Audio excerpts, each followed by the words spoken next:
Welcome back. We are back from our lunch break and continuing our September 26, 2023 Board of County Commissioners meeting. We're going to take agenda item public hearing number 4, a public hearing to consider transmittal of a comprehensive plan amendment CPA 22-09, Chapter 18, Community Redevelopment Element, and Chapter 4 and Chapter 2 text. And it will be presented, it says here, by Mr. Peter Walden, but I see he's got some assistance with him. Sir, you are both recognized. Thank you, sir. Good afternoon, Chairman and the Board of County Commissioners. Pete Walden, the Deputy Growth Management Director. And this is the transmittal hearing for CPA 22-09 regarding Chapter 18, the Community Redevelopment Element. Proposed changes and clarifications are the result of development review from the multitude of applications that staff has received over the last 4 years, because Chapter 18 and Article 12 have been in place for 4 years now, and during that time, we've identified several areas that need clarification or changes in order to make the code provide a better and clearer path forward for applicants and staff. The first section is density. Start by saying that Chapter 2 of the comp plan states that no land use or development shall exceed 15 units per acre. There is a policy currently in Chapter 18 where you can use the adjacent right-of-way towards your density on your property. We are just clarifying that in no certain terms that it can exceed 15 units per acre on your parcel. Accessory dwelling units are described in Chapter 18 currently under each and every land use available. We basically moved it to the end of the chapter under 18.4, and the description stays in the LDRs where it belongs. As far as open space goes, we are proposing replacing the cash payment in lieu of open space with alternative compliance measures. Cash in lieu has been problematic. Small amounts of open space mitigation require appraisals, board approvals, tracking, and is ambiguous as to what would be gained and would it benefit the developer or landowner. So we're going with an alternative that would allow mitigation of open space with implementing green building and infrastructure practices. Through alternative compliance review, staff can evaluate incentives such as solar or green roofs, providing enhanced stormwater techniques, vegetated walls, pervious pavement, and so on in exchange for open space. Keep in mind, CRA already allows impervious civic open space as credit for open space. This alternative has to be tied to public use. Preserve areas. The CRA has tried a couple of methods of providing upland preserve area compensation for small sites. The first was found to be problematic, which was to provide an off-site transfer of similar habitat. An applicant would have to find habitat that's suitable to what they're trying to remove on their property, and it became very problematic as to providing equitable solutions for that. So the second option of payment in lieu has been clarified and limited to being able to alleviate preserve obligations up to only a half acre from the 1 acre that's currently available. And that would only apply to common habitat, and only 1/4 of rare and unique habitat would be able to be offset with the payment in lieu process. So currently the CRA permits up to 1 acre of any kind of habitat mitigation. Chapter 2 of the comp plan currently refers to the off-site preserve mitigation of the previous method, so we're going to eliminate that from Chapter 2 for uniformity and only go with the pay in lieu of, and that would only be up to 1/2 acre of common habitat again and 1/4 acre of rare and unique. So to sum up, I think that hopefully is clear, and I'll be glad to go through the code and answer any questions that anybody might have regarding that. Chapter 4, we just added a line to that to clarify that mixed-use projects in the CRAs are permitted. Density is calculated development-wide, and non-residential uses don't count against residential density. That is, Chapter 4 lists areas where residential and non-residential are compatible or uncompatible. So we're just clarifying that. So that's the only change to Chapter 4. And basically, oh, and one more thing. The state passed HB 1379, which has to do with on-site sewage and disposal systems. We are providing a line in Chapter 18 that basically says we have to be consistent with state statute.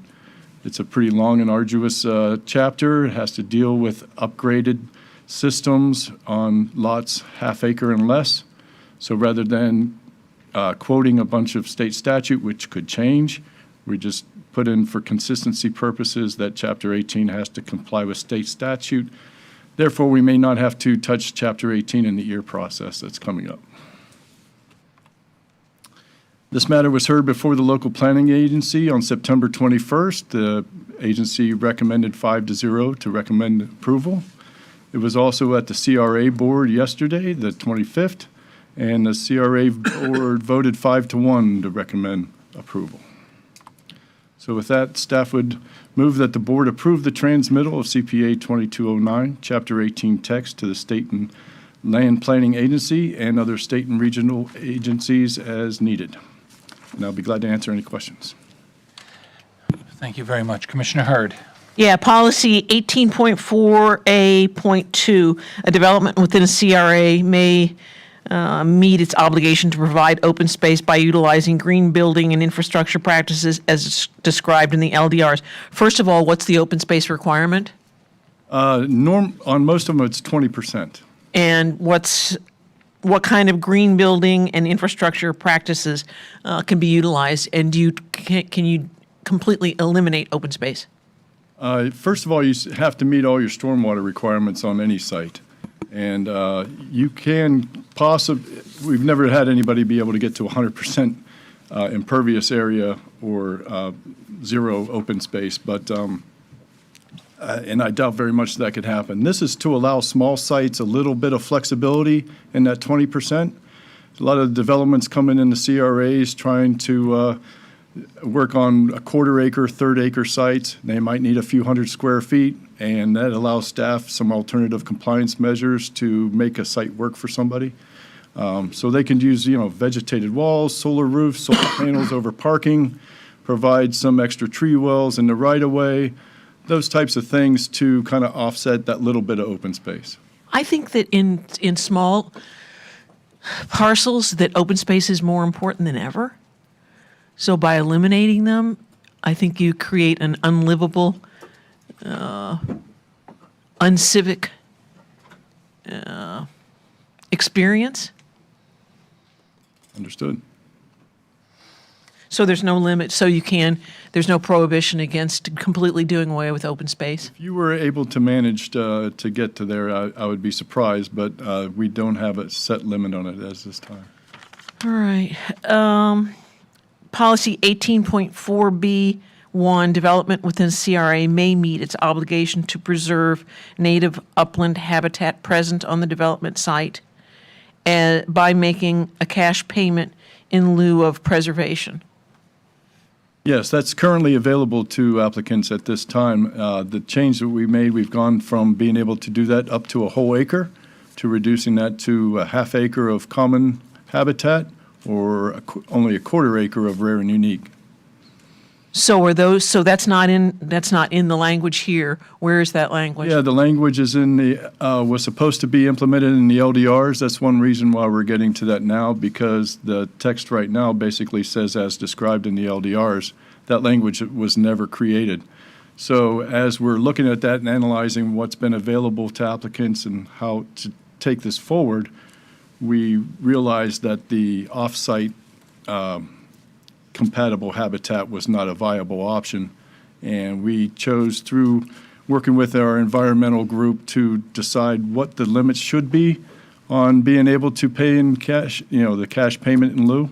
And the half acre and quarter acre was suitable, and it struck a balance between being able to give developers another tool in the toolbox and providing the habitat that's needed and required throughout the county.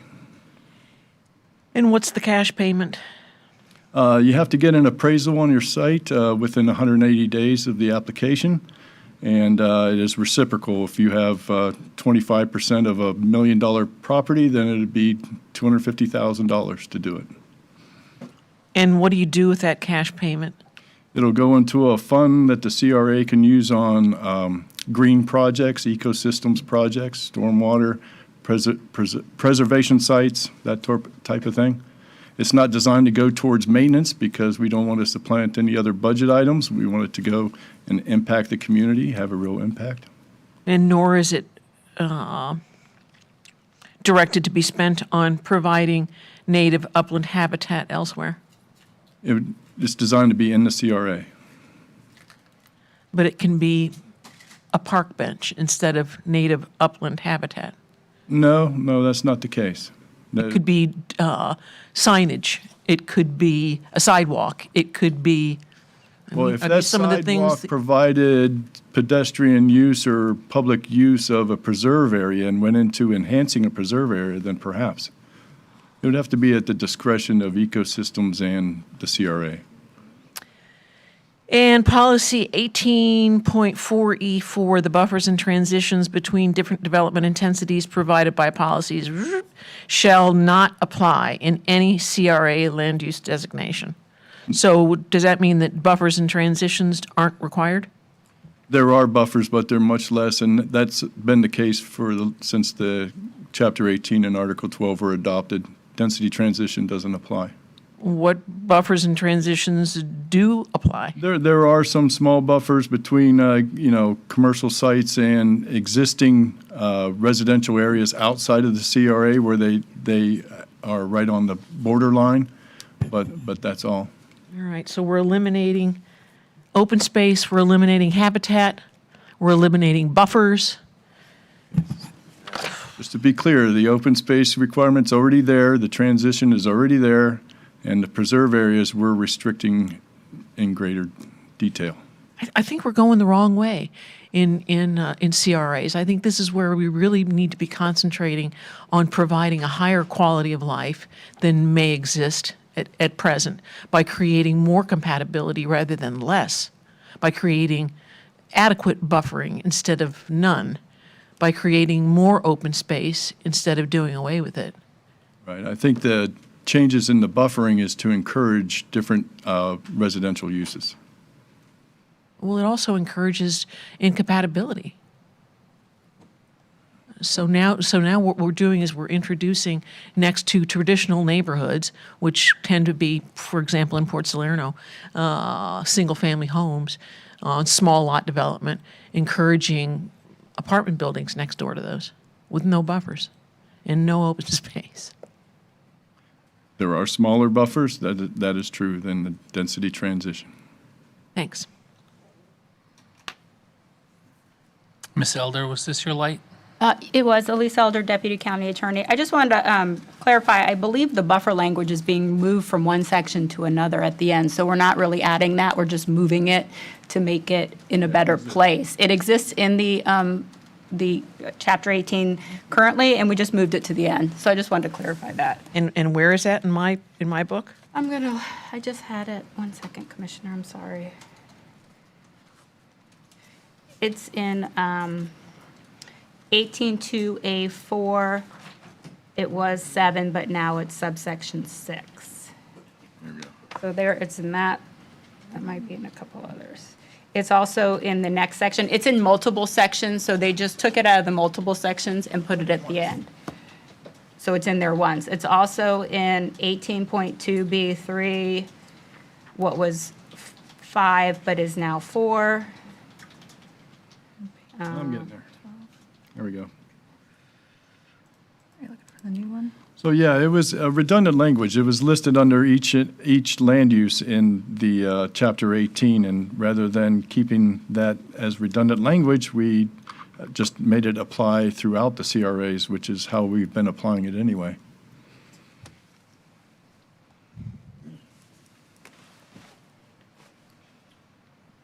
Sorry. It's unclear to me.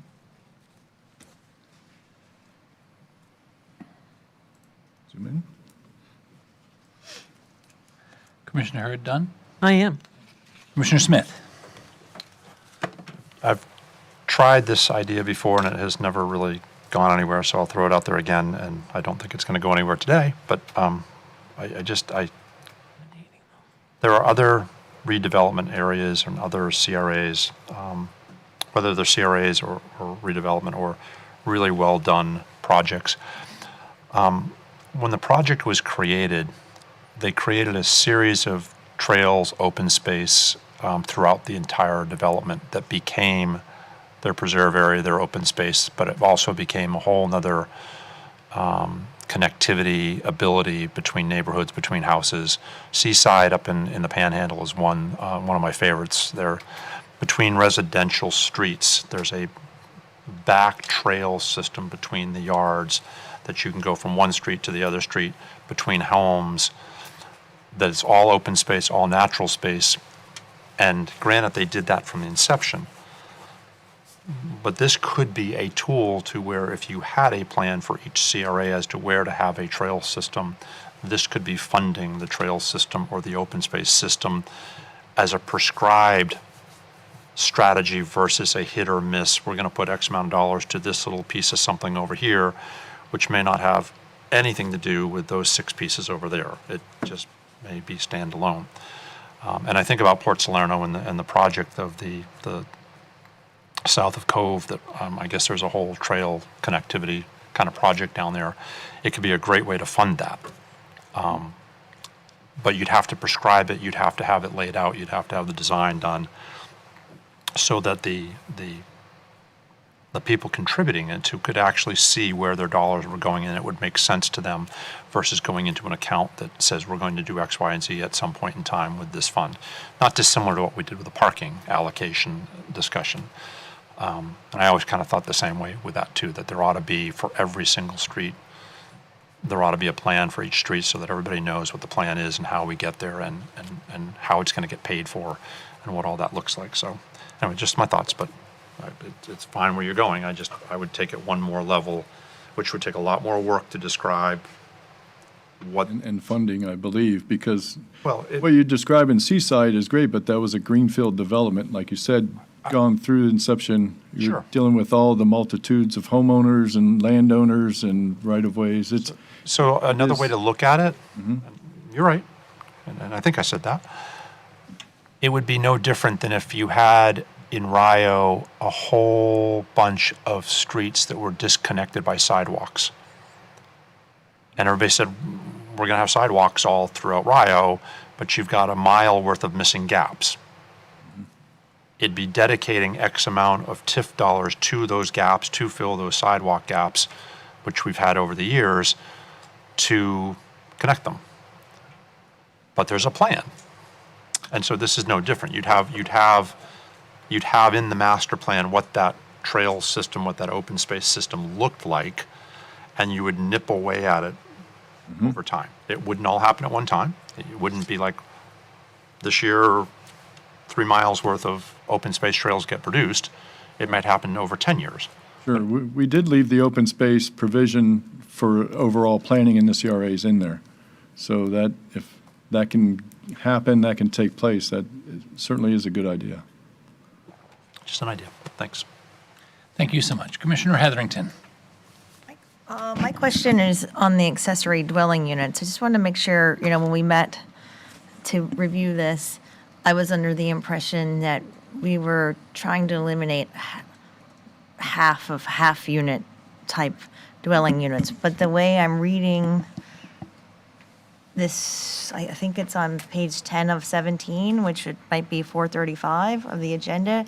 It looks like all accessory dwelling units are stricken. So, Okay, so what we did was we moved the reference to accessory dwelling units to the end of 18.4E5.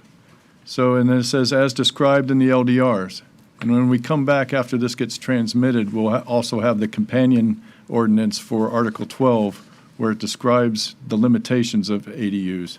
And one of those limitations is that the half units in the CRAs don't qualify for an ADU unit. okay, so then, all right, I did understand it the first time correctly.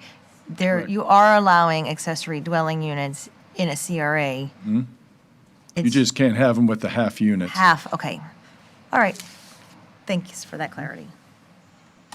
Commissioner Jenkins. I don't know what value this is going to have, other than I just thought about it. Last night, last night at the CRA presentation you did, you had mentioned that Hope Sound is the current repository of rare and unique habitat that is on existing undeveloped or unimpeded lots. That is quickly being diminished.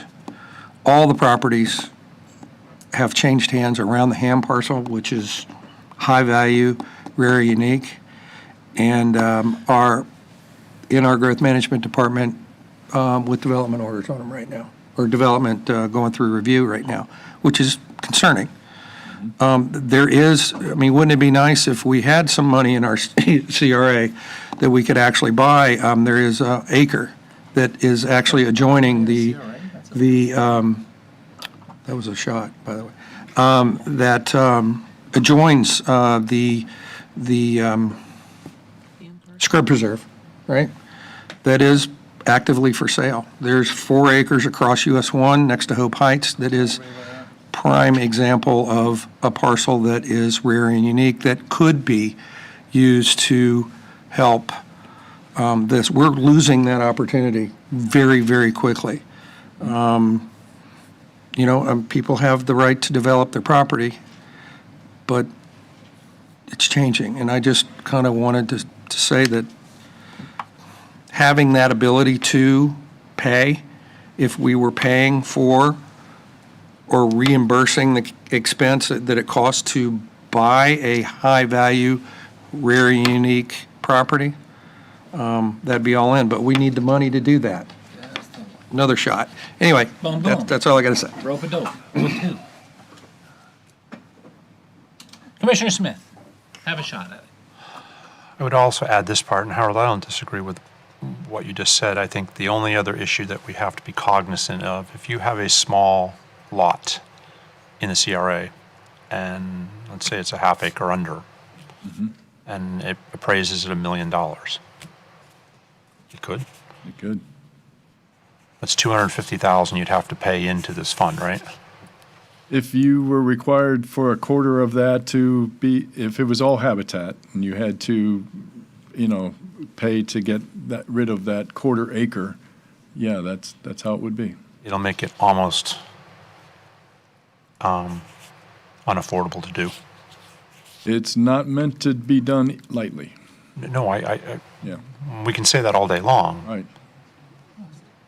I can think of a couple parcels I know that are owned by people who they've owned them for years.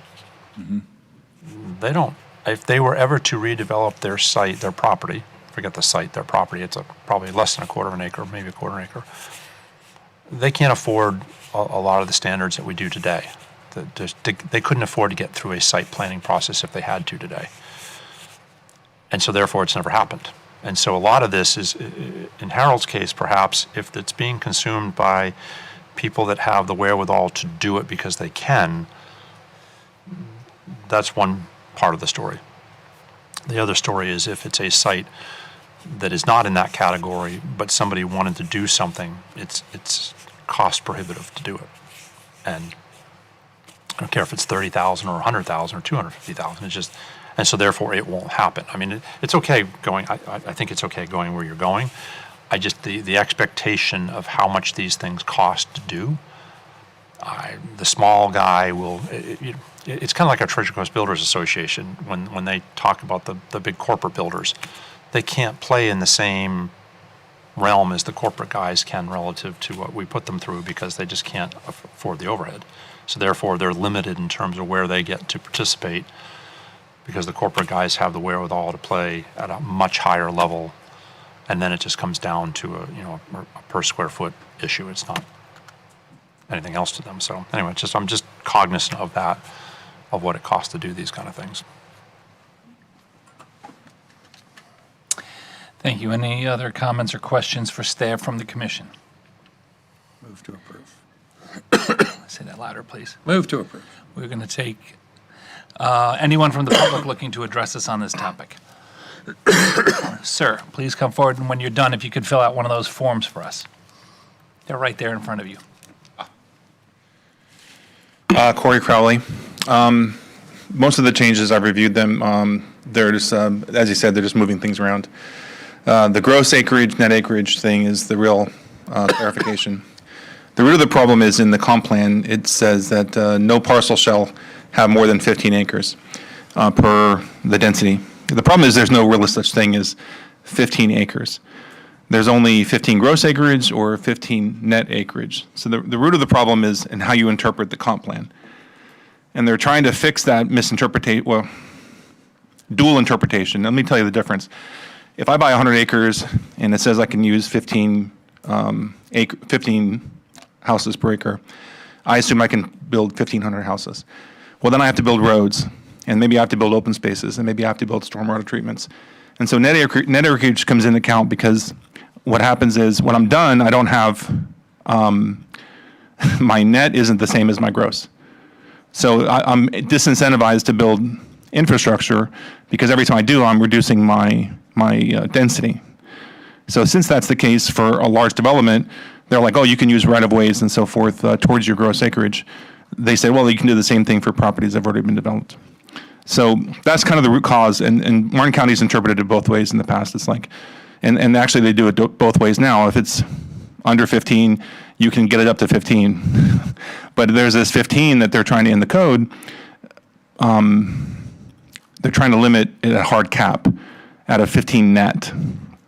And I think if they would change the comp plan to say 15 net, that you would just fix the whole problem all at once, rather than all the millions of different things. The problem is, what is net? Does net include right-of-ways? Does net include open spaces? Does that include, net becomes problematic.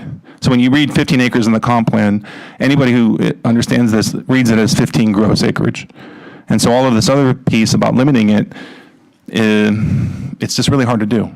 It's really hard to do. And I know personally, one of the builders in my group has a project he's working on. He's paid $100,000 for the architecture, and he's assuming, because he's been doing this for 60 years, that it's gross acreage, and he was able to do what he wanted to do. So, there's going to be lawsuits about this clarification that you guys are putting forward.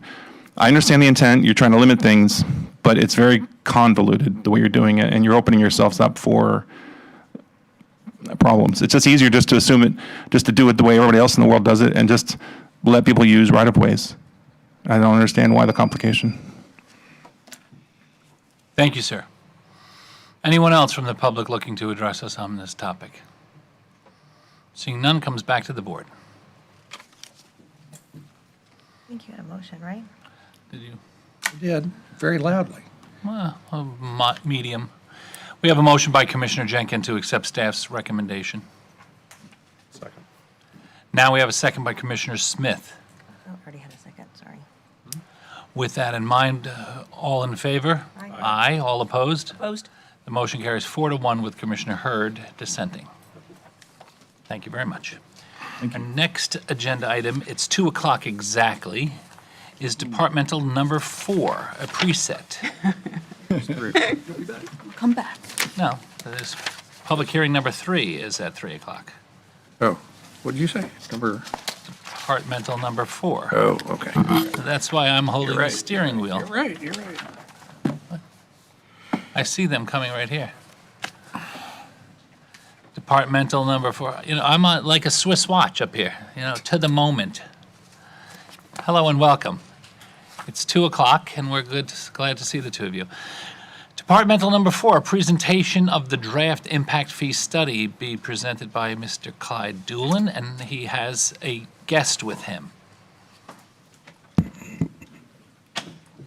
Thank you, members. Mr. Doolin, you are recognized. Thank you. Thank you. I always notice how you take that really big breath before you start. Need more oxygen to the brain. He's like, no, it's like, here we go. Here we go. No, oxygen is for the what it brain, is. really. Let's not scare our guest. Members of the board, thank you very much for the time today. This is a first presentation of an impact fee study that's been in process for some time. With me is Nilgan Camp, who conducted the study. First, she was with Tyndall Oliver and now with Benesh. And so I will just hit some high spots for the benefit of anyone looking on. Impact fees are charges assessed on new development to help cover the cost of capital improvements that may be used for land acquisition, building construction, utilities, et cetera. It cannot be used for salaries or repairs and so on. The 2006 legislature enacted the Florida Impact Fee Act and coded it in Florida statutes, and governments have the burden of providing by a preponderance of evidence that the imposition or amount of an impact fee meets legal requirements. And that's really the purpose of this study, to demonstrate that we've looked at the costs, we've looked at the impacts, we looked at the population, and we have basis for fees that will be charged at some point in the future. Impact fees are charged for the following public services: transportation, public buildings, corrections and law enforcement, emergency services, parks and recreation, conservation, which includes open space, and libraries. And with that, I think I will turn it over to Nilgan. She can go through the slide deck that she's prepared for you and discuss some of the finer details of the study. Good afternoon. Nilgun Kemp with Benesh. The presentation starts with a brief background review and then gets into the technical study findings. As mentioned, your last study was updated in 2012, and just to reflect the most current data, this study was started and it's focusing on 7 public service areas. Impact fees, by definition, are one-time capital charge to new development. They cover the cost of new capacity projects. They help implement capital improvement plans. And their main goal is to maintain the level of service. They calculate the cost of growth, and they are most needed when there are high growth levels and limited alternative funding. The study is using what we call a consumption-based methodology, which is very common in Florida. It charges new growth for the value of the infrastructure it's consuming, and the way it's calculated, it cannot generate sufficient revenues to cover existing deficiencies, which is one of the legal requirements. The study calculates the maximum technically defensible rates, but the board always has the policy option to adopt those at a reduced percentage. Some of the legal requirements mentioned already, the studies need to be based most recent on localized data. There's a minimum of 9-day notice, and if there's a challenge, now the government has the burden of showing that their studies are correct. In 2021, we had a change in the legislation where there were limits placed on the fee increases. If the fee increases up to 25%, it has to be done through two phases, 2 years. If it's between 25 and 50, it has to be phased over 4 installments. It cannot be increased more than 50%, and it cannot be increased more than once every 4 years. There's an exception clause if there's a study showing extraordinary circumstances, and those are discussed at 2 public workshops, and then the 2/3 of the governing body votes for it, then the increase could be more than 50%. So the basic impact fee formula looks at cost to add capacity. That's typically your capital asset value. From that, we subtract any other contributions from future development toward that same infrastructure. So to the extent that the county is using certain taxes, a portion will come from future development, and we don't want to charge them twice, once through the impact fee, once through the tax. So that net cost gets multiplied by demand, and it's measured in terms of travel for transportation and population for the other categories. So this chart is showing a quick summary of calculated fees compared to the current fee, just for a few land uses. So single-family calculated fee is about $10,260. Current fee is about almost $8,000. And then you see industrial, office, retail as examples.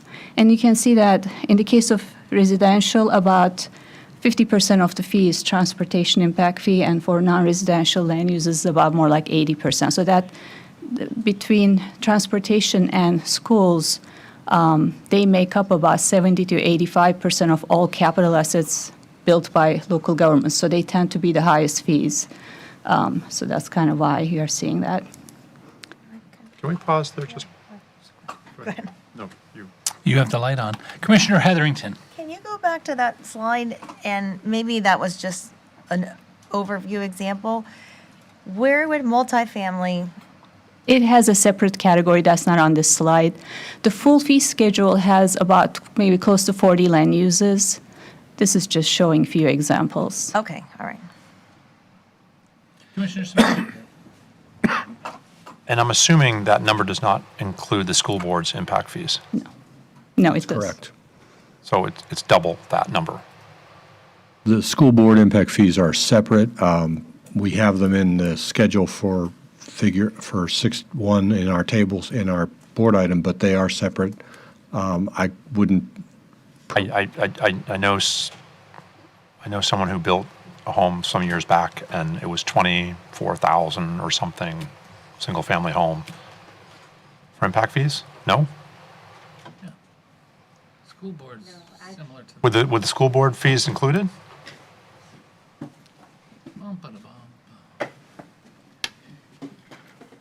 In our highest category for residential, and school fees are only charged on residential,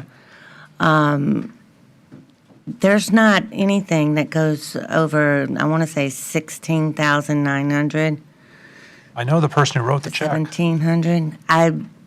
I'll get the check for you. That's fine, but I don't know, unless there were site planning fee, building fees or anything like that, but Unless none of our Silver Point impact fees go over Unless Silver Point- 17,000. Tax on extra. Because it was 22,000. That might be building department fees included. When you go to pick up your permit, you pay all your permit fees and the impact fees. So maybe all the other fees from the building department got included, but we don't have any situation where the impact fees are over Well, $17,000. it's not just 10, right? Right. Yeah, I think the highest category of, So For the this is for school. 2,000, so this is the sort of yeah. unit category. And then this is 10,262. That's for 2,000 square feet. So if, There's a higher category that goes 2,301 square feet and over, and that's still just one fee, anything above 2,301 square feet. So whether there's other fees on the permit or not, I'm not, if you give me a name and everything, I'll do some research on it if we, I'll get you the check. okay, that's fine. Miss, can you Yeah, state your name for the record, please? My name is Samantha Lovelady. I'm with Martin County Growth Management. The highest school impact fee seems to be 5,700. That's also for 2,000 square foot. Let's see, like, that So seems if to it was be a, the- Yeah, Hi. 57, 56 is what the highest school board for- fee is on the 2,301 square feet. and 2301 is the highest, Yes, anything over that. it's the same. So 2301 or 15,000, it's the same. That's correct. Maybe Those 15,000 square feet homes usually have two people living in them part-time, in our experience. Thank you. It wasn't a quiz, it was just No, I know, I just wanted to Observation. make sure. I also that's just didn't want people to gets to be a big rumor that we, I just also didn't want people thinking that it was just $10,000 either. no, I understand. Please continue. I'd come back to the, Okay. So for each of the service areas, we look at several variables, starting with the inventory, level of service, if there's compared to adopted level of service standard, if there is one. Cost component is really the value of that inventory. If we were to build that infrastructure today, what it would cost. And that's sort of the investment the community has made into a given infrastructure. So that's our starting point to charge new development. Credit component is ongoing taxes that are being used for the same capacity and the portion that comes from new development. So that reduces the cost. And then net cost is the difference.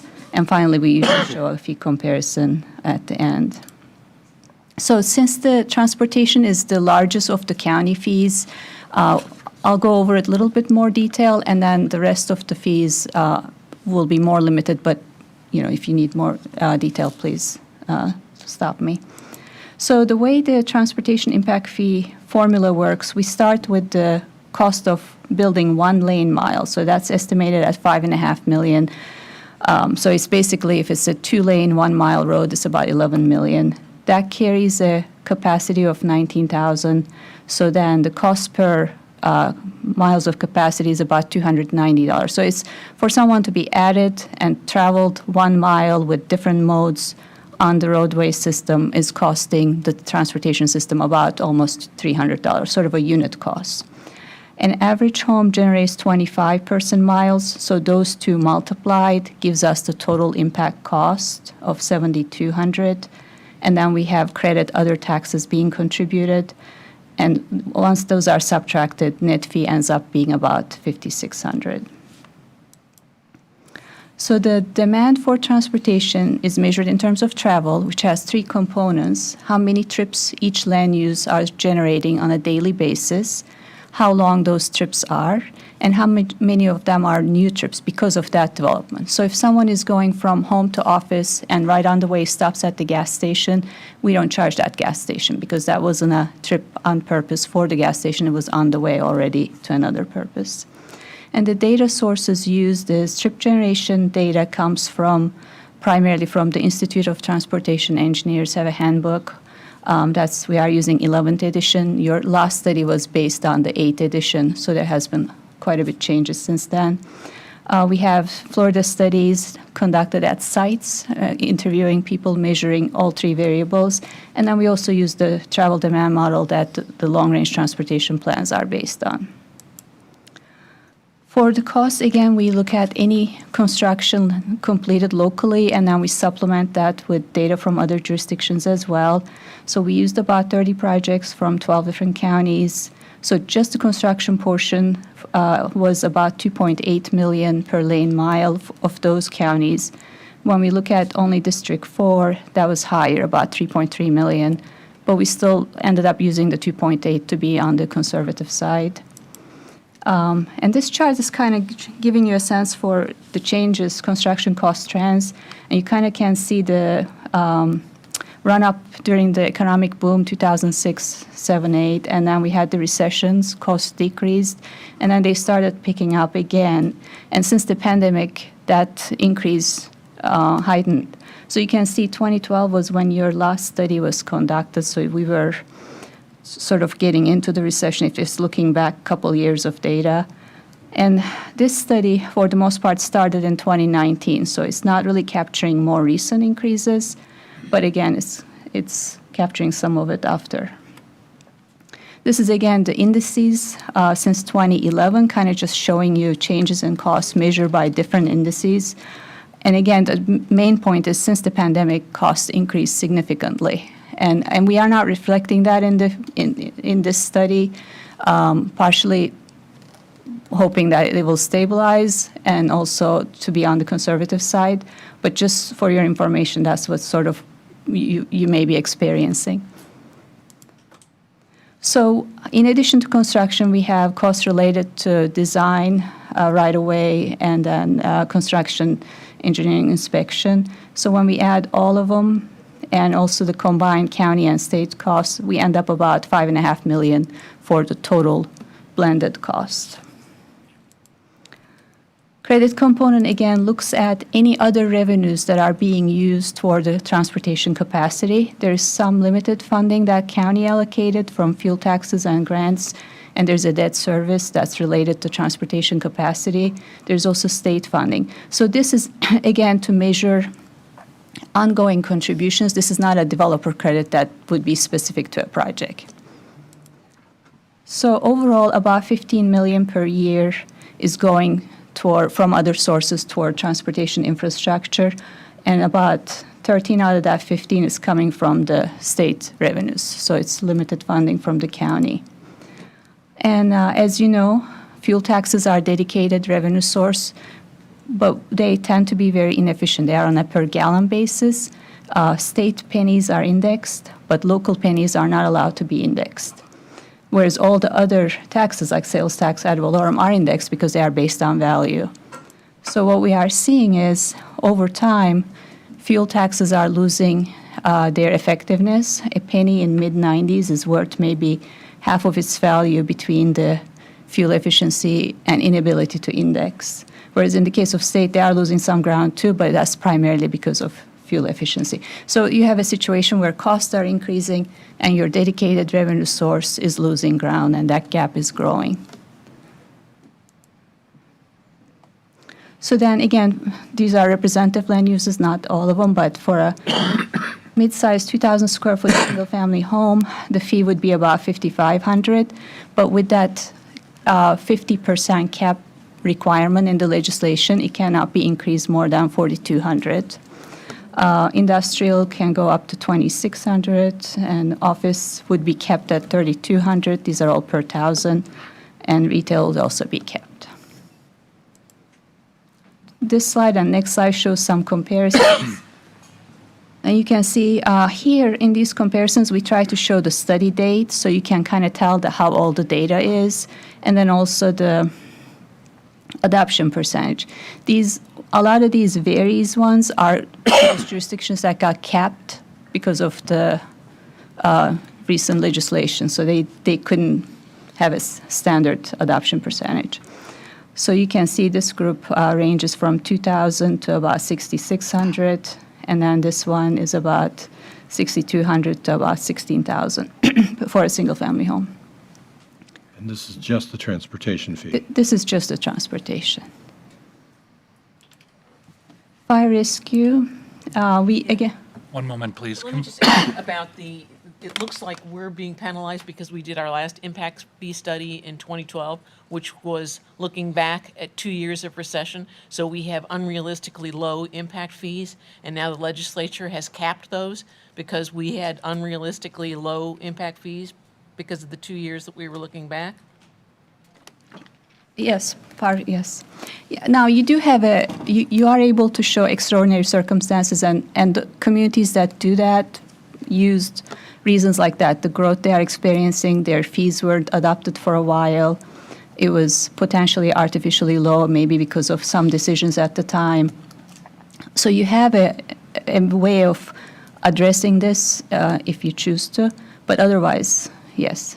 I'm just looking at the other counties, and theirs are twice what ours are capped at. And I assume it's because they did their last impact fee studies before the legislature adopted the caps.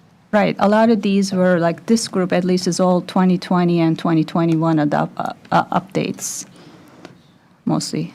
So.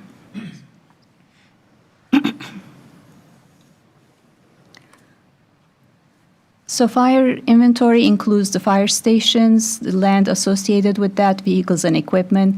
In all cases, for the building values, we look at anything built by the county, or if there's upcoming construction, any estimates, bids for those.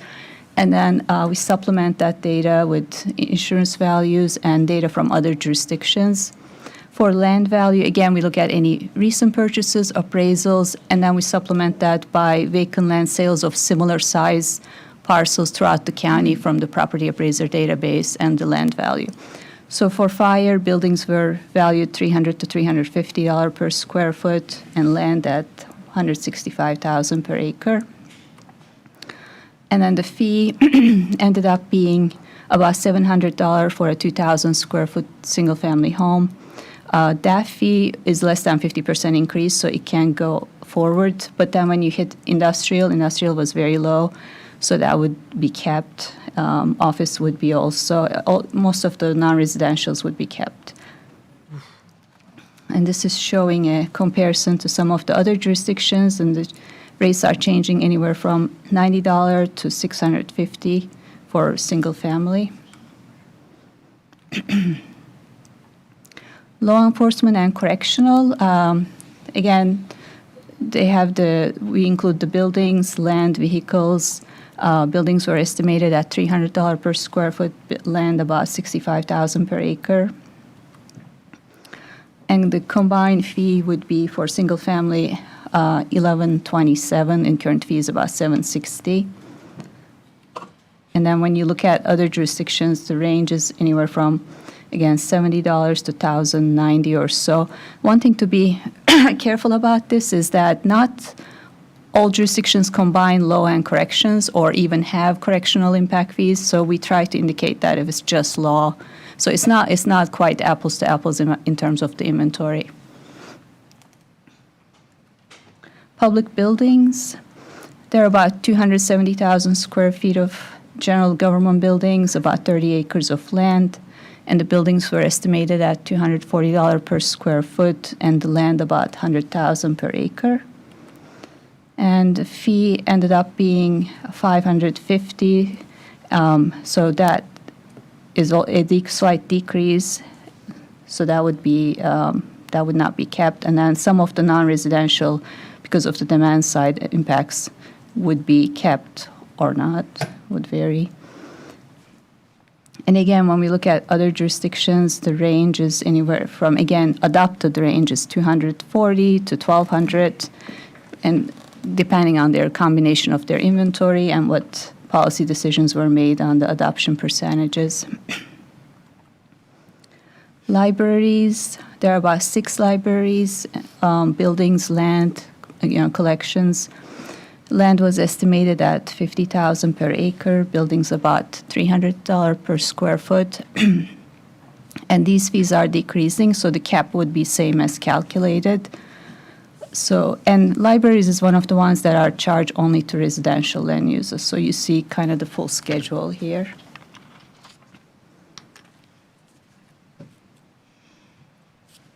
And when we compare it to other jurisdictions, single family ranges from 60 to 300, and multifamily about 56 to about 216. Parks and recreation, there are about 64 parks of different types. And in this one, this is the active parks, and these fees for the most decreasing slightly for the most categories except for one.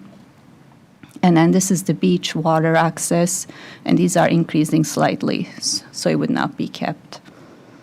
So overall, the total fee was about $2,000. It would go to $1,700 about for single family. And then when we look at the other jurisdictions, it's ranging anywhere from $300 to $2,300 per home. Conservation open space, it's about 74,000 acres. And this one also is decreasing compared to the current fees, so it would not be kept. So again, overall, just the county fees for a 2,000 square foot home is ending up being about $10,260, and the current fees for the same category is about $8,000. So with that, we are here to get your input, answer any questions, and I'll move to final report and implementation process. Thank you very much for all of your work. Questions for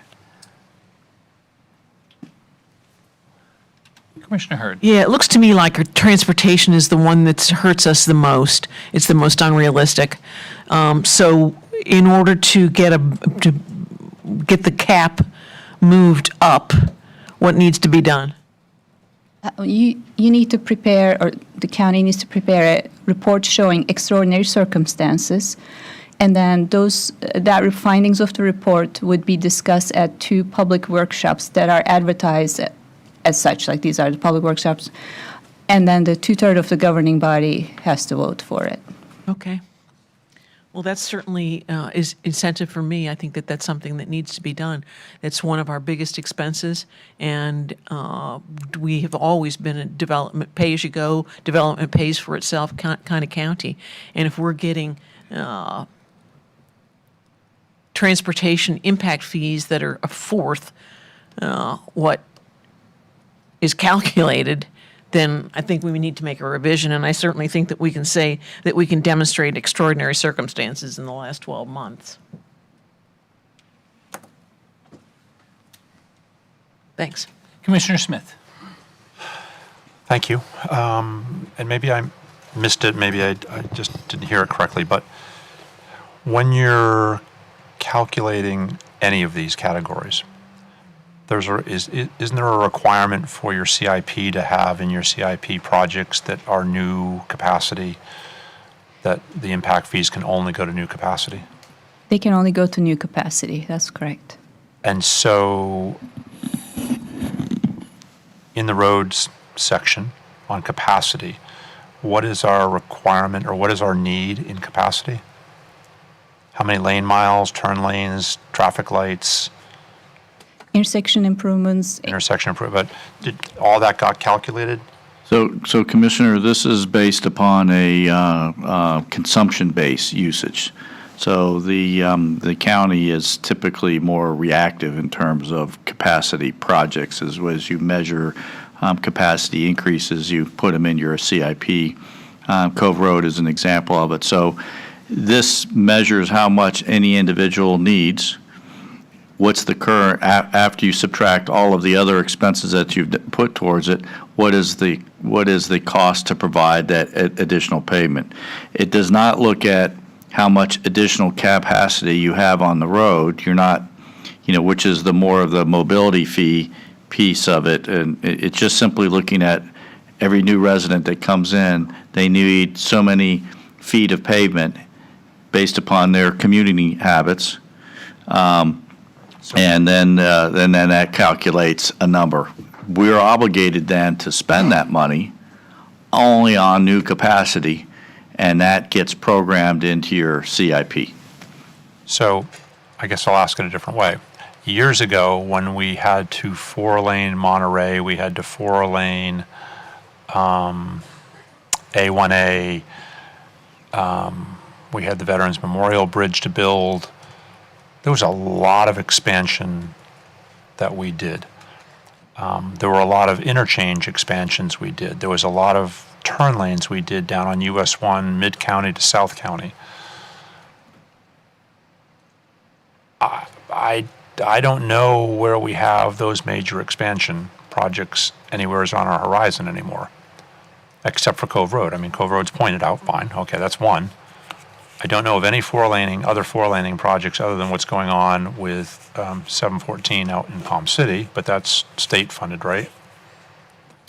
Well, all the county roads are under our obligation. The board has been fairly successful at co-opting the state to take care of some of those. And so that gets into that relationship between how much other money you're getting for one of these projects versus your impact fees. So I think on this particular calculation, they're just showing, again, it's a look back on what you have as opposed to a look forward of what you know you're going to need, and that needs based upon growth. Our growth is, we simply look at actual trips on the road, and as we measured growth as opposed to population predicted growth, that shows up on your capacity needs, which goes to your MPO and et cetera, and you'll see those new projects. Right. And so when we had the conversation with the city of Stewart about the impact fees with Mergado's expansion of his dealerships out on US 1, there was a reduction in impact fees by the city, not, I don't believe, by us, because, and whether there was or there wasn't, the $1 million+ that were going to go into impact fees from those two dealerships when it was just the two being built, it wasn't as if there was going to be a 5th lane added on US 1 in that section. There wasn't a new fully lit intersection that was going to happen. There wasn't a mile worth of turn lanes that were going to happen. Now, I'm sure those impact fees got allocated to capacity issues somewhere in the county. But again, my struggle with this, and one of the comments made about that we're under where we should be, and maybe we should raise it. I just don't know where the capacity. I heard you twice, and I heard him twice, or Clyde a couple times. I understand it's based upon new residences moving into the county and their capacity.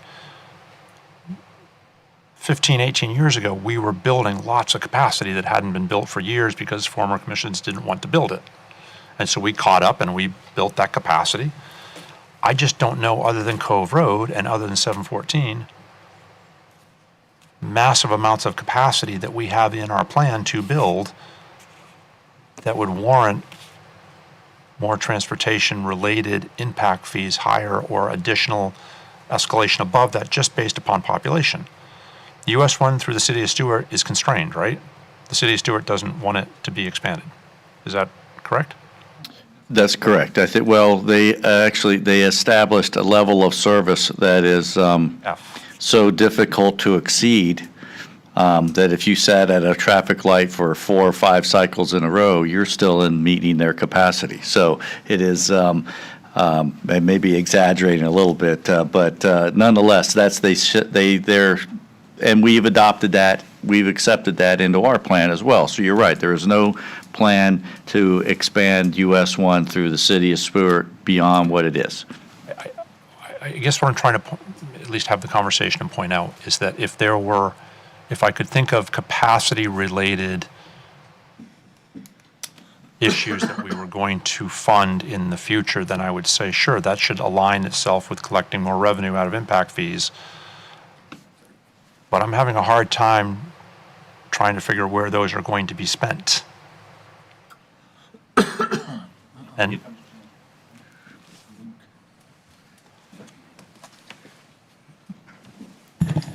Hey, Jim. Hello, Jim Gordon, Public Works Director. So you're right, US 1 is, we don't have the ability to expand the number of lanes there, but we do have the ability to modify intersections to make them work more, make them work better. Examples of that are Canner Highway where it meets US 1, adding turn lanes in both directions there, trying to get, the traffic through there a little faster. We have a couple of projects we're working on in the city, which is Dixie Highway at Alice Street. We're going to signalize that intersection, add some turn lanes, maybe realign where that comes through. That's going to be an impact fee project. Obviously, Cove Road, 609 at 710 is another project to signalize that. And then Green River Parkway, working on the fire station for the city, signalizing that intersection as well. So there's turn lanes, Salerno Road at Canner Highway, same thing, just trying to get the traffic to move through without expanding the road itself, but, improving those intersections is really what we're trying to spend those impact fees for. Jim, I appreciate that, and that's great. But in my mind, as I think this through, if we were 4-laning Monterey again out here, and we were 4-laning A1A, those are tens of millions of dollars projects. Mm-hmm. Expanding an intersection I know is expensive. The Canner and US 1 expansion will be expensive, no question. But it's not like, what did you say a lane mile was? 5 million? 5.5. 5.5 million a lane mile? 1 lane mile. So 1 mile with 2 lanes would be 10 million. 11. Yeah. 11 million, right? It's not the same kind of money. I'm just only, huh? But Willoughby Extension. one thing to consider also, that project brings a lot more capacity than an intersection improvement. So when you do cost per capacity, intersection improvements tend to be a lot more expensive. And that cost per capacity is what goes into the equation, like what you are getting for your investment. We are measuring, for this calculation purposes, it's easiest to measure a whole road, just from every perspective, but the capacity that's adding is a lot more. If you were able to add a lane, the capacity addition would be significantly more than improving the intersections. So in that sense, they are not much cheaper. Mr. Donaldson. And this will be my last, because I know too much and I don't want to engage in the policy making here. But what I've witnessed is what Martin County, what you all have been very good at over the last 20 years, is that a lot of the capacity that was generated, the Indian Street Bridge, Veterans Memorial Parkway, we received $80 million in federal funds for what was a local obligation. The additional laning of Canner Highway would have been our responsibility, but DOT moved it up and put it on their list, and they built it. So there has been various capacity projects that have been built on the dollars of the state and other residents in the state that normally would have been required to be paid out of your impact fee. So you have built a certain amount of capacity, if you will, on the benefits of that.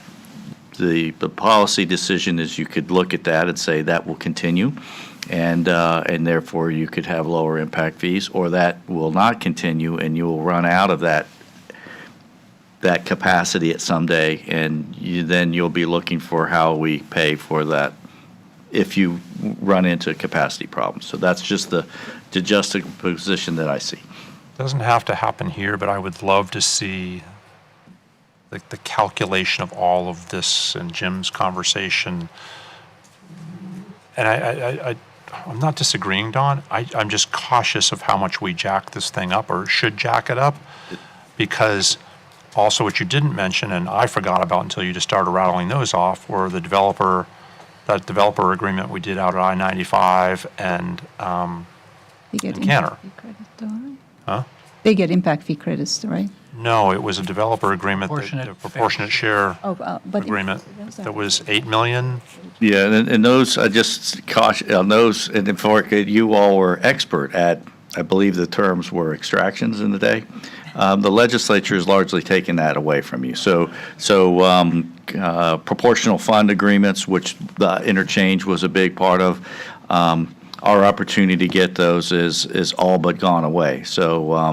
And so is concurrency. So we're now collecting funds at building permit as opposed to at final development order.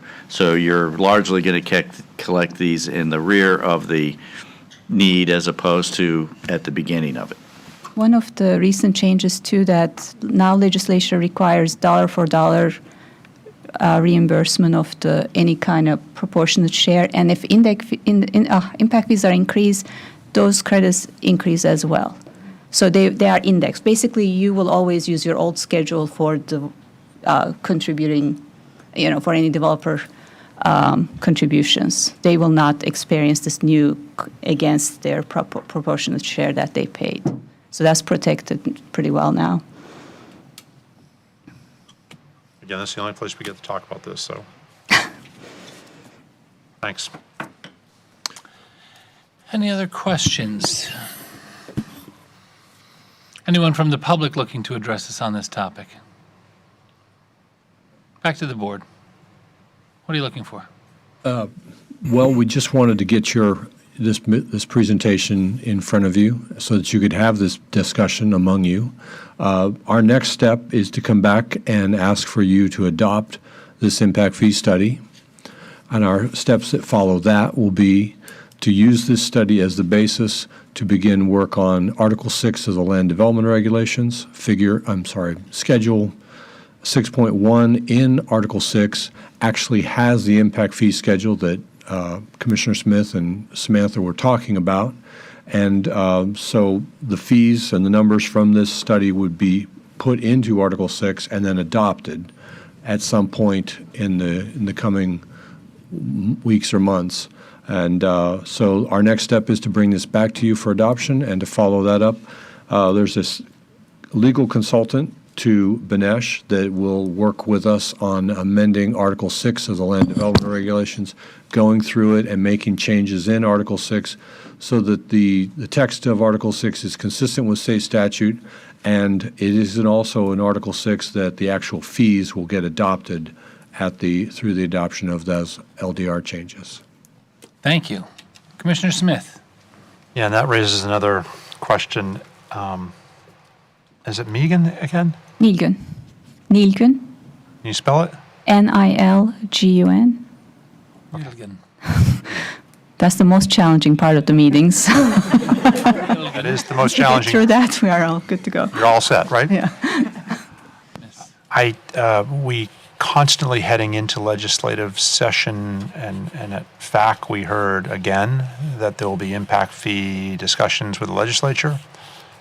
And so I don't know what you're hearing, and if you're in the profession of doing this statewide and globally.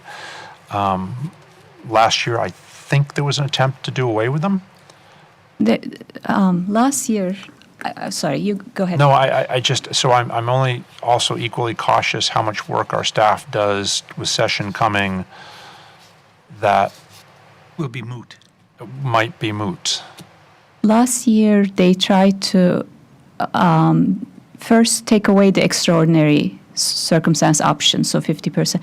Then there was an attempt to define it, and then they gave up and just didn't do any changes.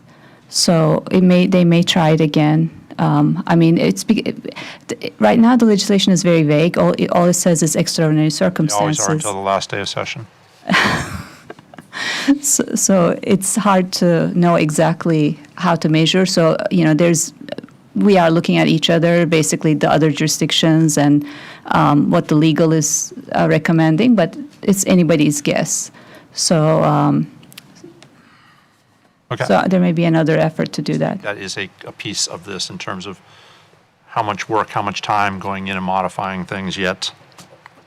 And if we do, does that inspire others to be more aggressive? Because we're changing and we're increasing our fees and I have to say one thing, impact fee studies are very active right now because of the growth. So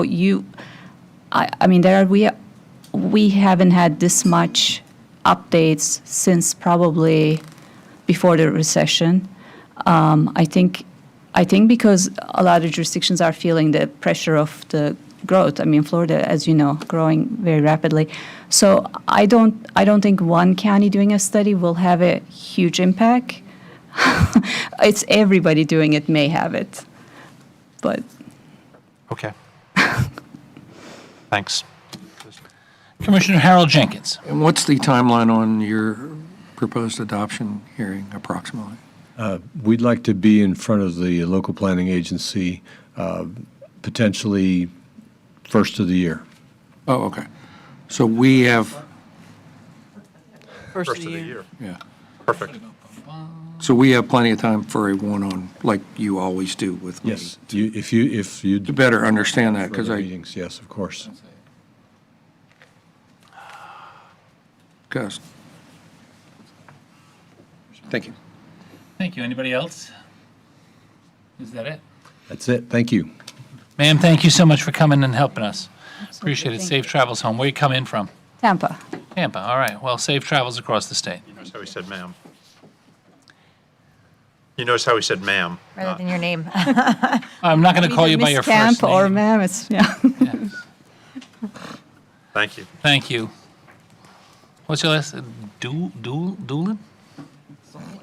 Give her. Claudio? That's what your mom calls you. Okay.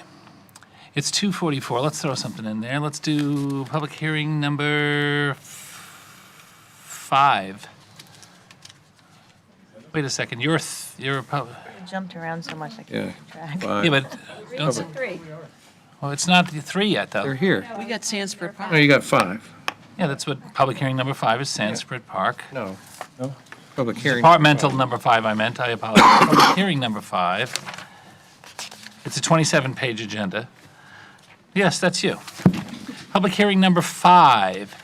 Public hearing to consider adoption of an ordinance amending Article 4, Site Development Standards, Land Development Regulations, Martin County Code.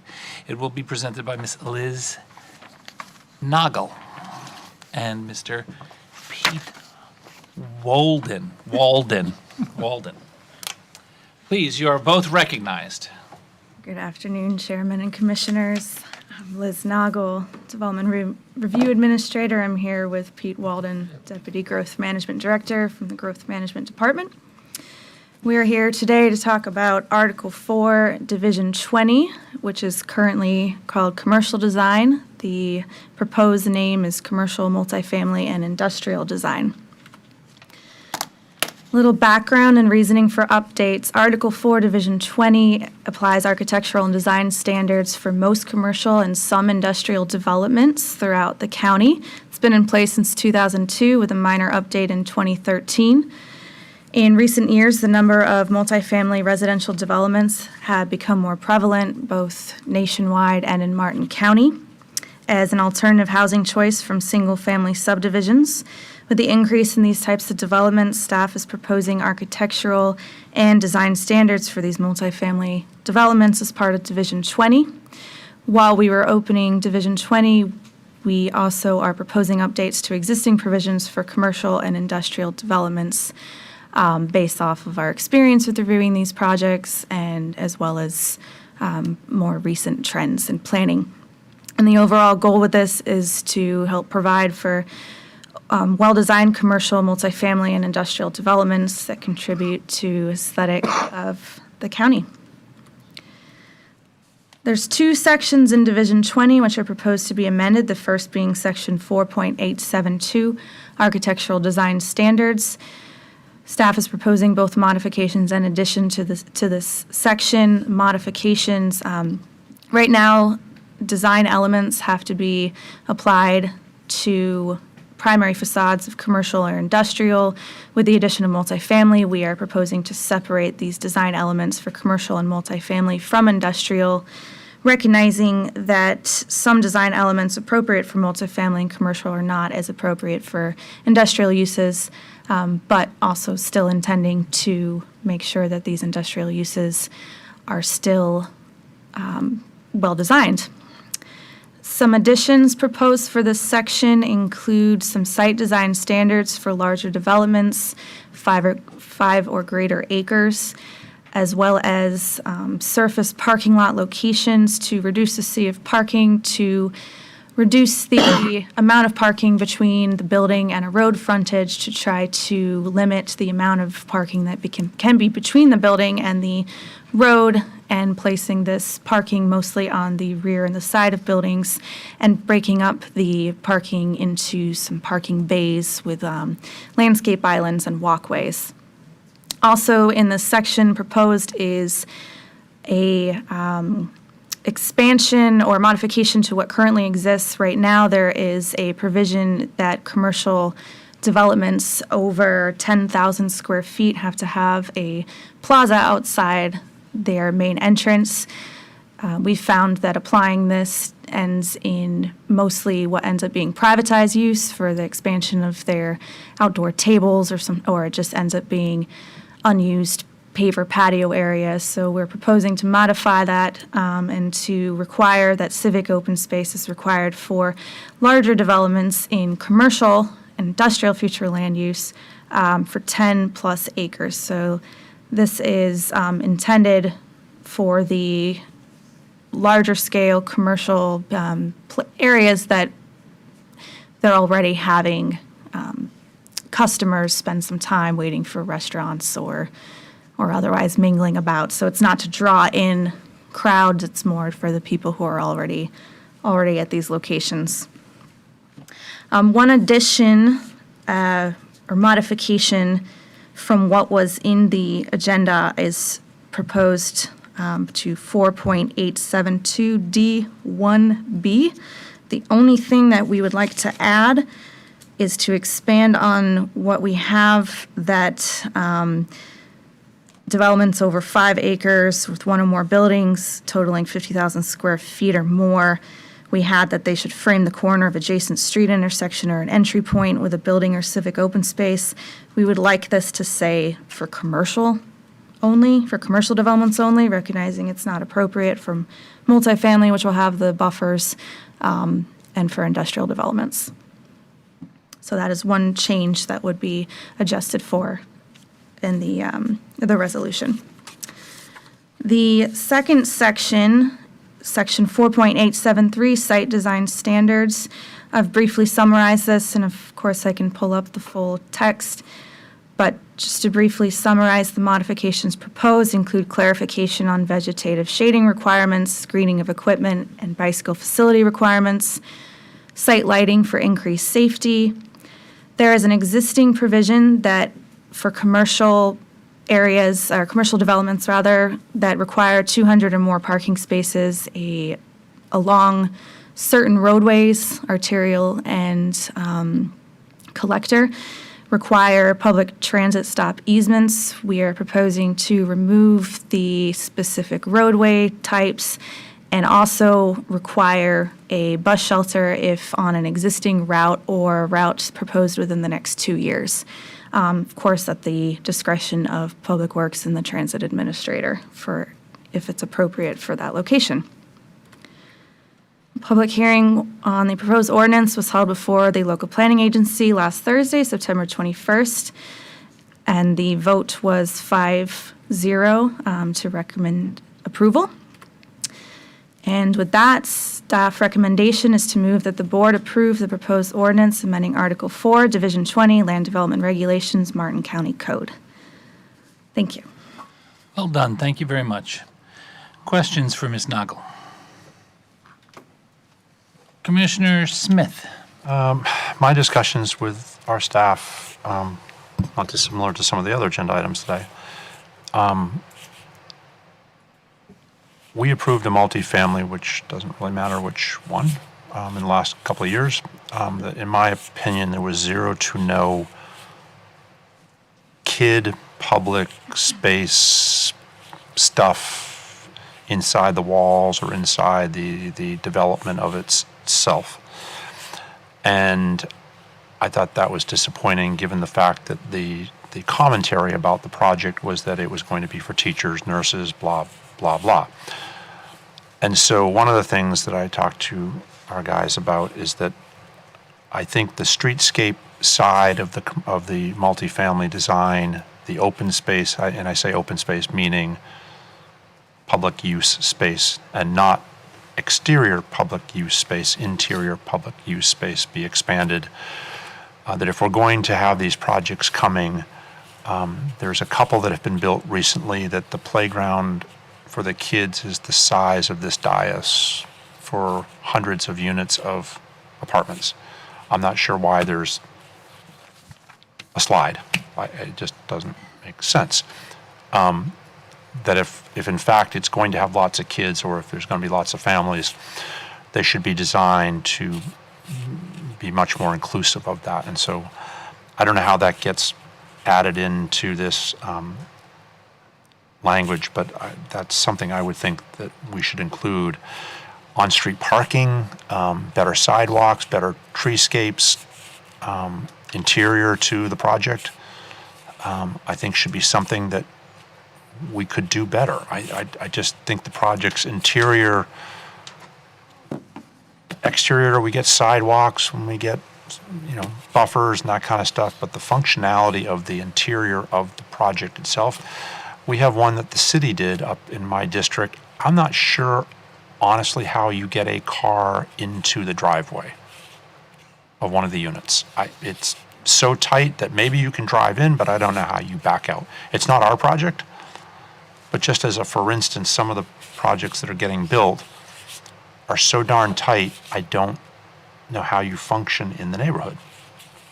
And so I think there's an opportunity here, and maybe it's not here today, but I think staff did a great job of getting us to this point.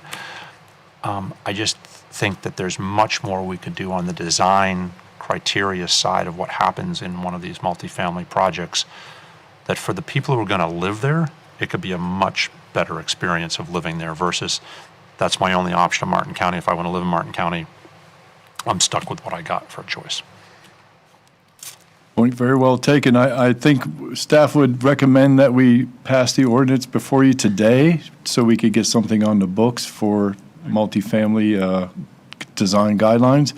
But we'll be welcome to come back and explore these other options and present those to the board at a near future date. Who's staff's recommendation? With the additional, also the additional, and I've already forgotten what the additional thing was. I'll change that one criteria is only for commercial. Yes, so it would be the addition of, I don't want to put specific words, but that the criteria for 0.872D1B is just for commercial developments. Second. Does the motion maker agree to that? Yes. Yeah. Thank you. We have a motion by Commissioner Gordon to accept staff's recommendation with the new language, seconded by Commissioner Jenkins. All those in favor? Aye. All those opposed? The motion carries unanimously. Thank you. Just Commissioner before they Smith. go, are you all agreeable to sometime in the future having further discussion on? Yes. Okay. Absolutely I not. just don't want them to leave saying, it was only Doug who said, let's do this, and the rest of you said, I don't care. No, we're good. So if, We'll be back. Certainly. thank you. Very well. I'm sure Don would say to me, Commissioner, I don't think we had, It looked like one of those Smith things. we had no direction. I was a no. I've taken a request from one of my colleagues that we take a 10-minute break, so we'll do our 3 o'clock at 3:10. Well, definitely. Or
Hello and welcome back. We are back from our mid-afternoon closed captioning break. It is still September 26, 2023.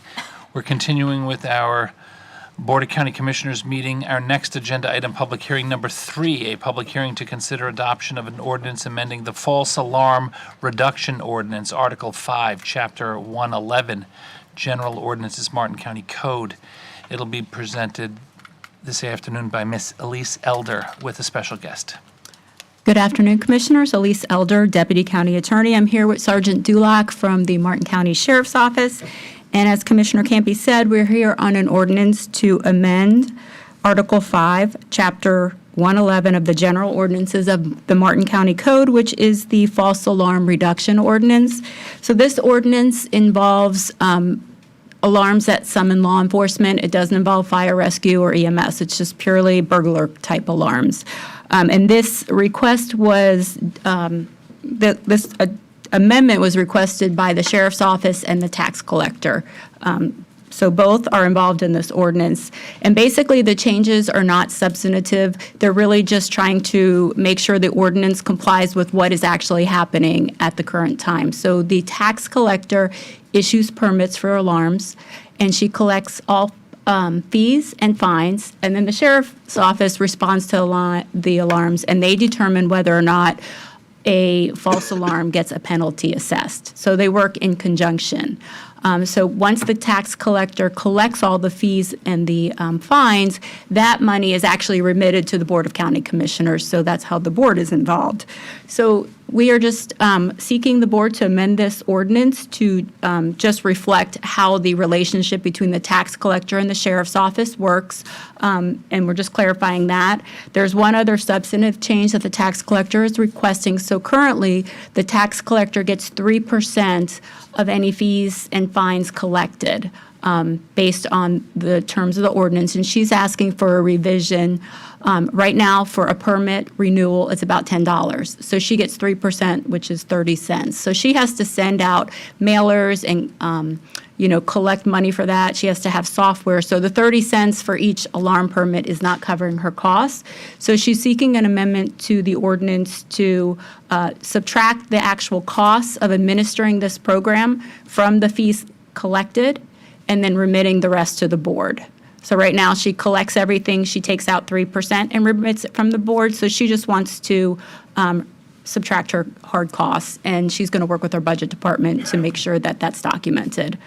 So that summarizes the changes we're seeking today. I'm happy to go through it in more detail or answer any questions. We also have Sergeant Dulac here if you have any questions.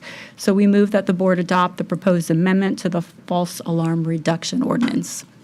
You move? Or we do? We move. Oh, you want us to move? Well, the sheriff's office and the tax collector moves. Nice. Would like to move, would us to move. I know what you're saying. Commissioner Hurd. It's a recommendation. Yes. Do we have any idea what the tax collector's costs are? I mean, is it going to be $9 out of the $10 that she's going to collect? She went over the cost with me, and it's about 25% when you consider the software program that she has to purchase and the mailings and the postage. It's about 25%. So if we have $10 on an annual permit fee, it's about $2.50 that it's costing her. That doesn't include the whatever fines are imposed, but that's the cost of the renewals. And what does the county do with the remaining 75%? It goes in our general fund, I believe. Okay. Any other questions? Move staff's recommendation. Anyone from the public looking to address us on this topic? Seeing none, we have a motion by Commissioner Hurd for staff's recommendation, seconded by Commissioner Jenkins. All those in favor? Aye. Aye. All those opposed? The motion carries unanimously. Thank you very much. You waited longer than the agenda item was. Thank you very much. Keep up the good work. Thank you. Thanks for coming. Okay. Our next agenda item is departmental number 1. Office of Management and Budget items which require board approval. There are 12 of them, and they will be professionally presented by Ms. Jennifer Manning. Ms. Manning, good afternoon and welcome. Good afternoon. I guess that's a request. Jennifer Manning, O&B Director. The first item on the agenda is permission, the Sheriff Department is asking permission to apply for the E911 grant for rapid SOS premium. They're hoping that if funded, it can enhance their current workflow by using local and regional real-time GIS data. The grant request amount is $143,280.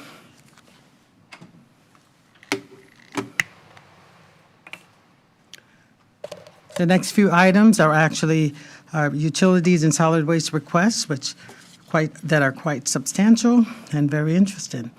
Okay, so the Utilities and Solid Waste Department is requesting permission to apply for the FY24 Indian River Lagoon Water Quality Grant for Martin County Septic to Sewer Service Area Grinder Section through FDEP. This is part of their 10-year program.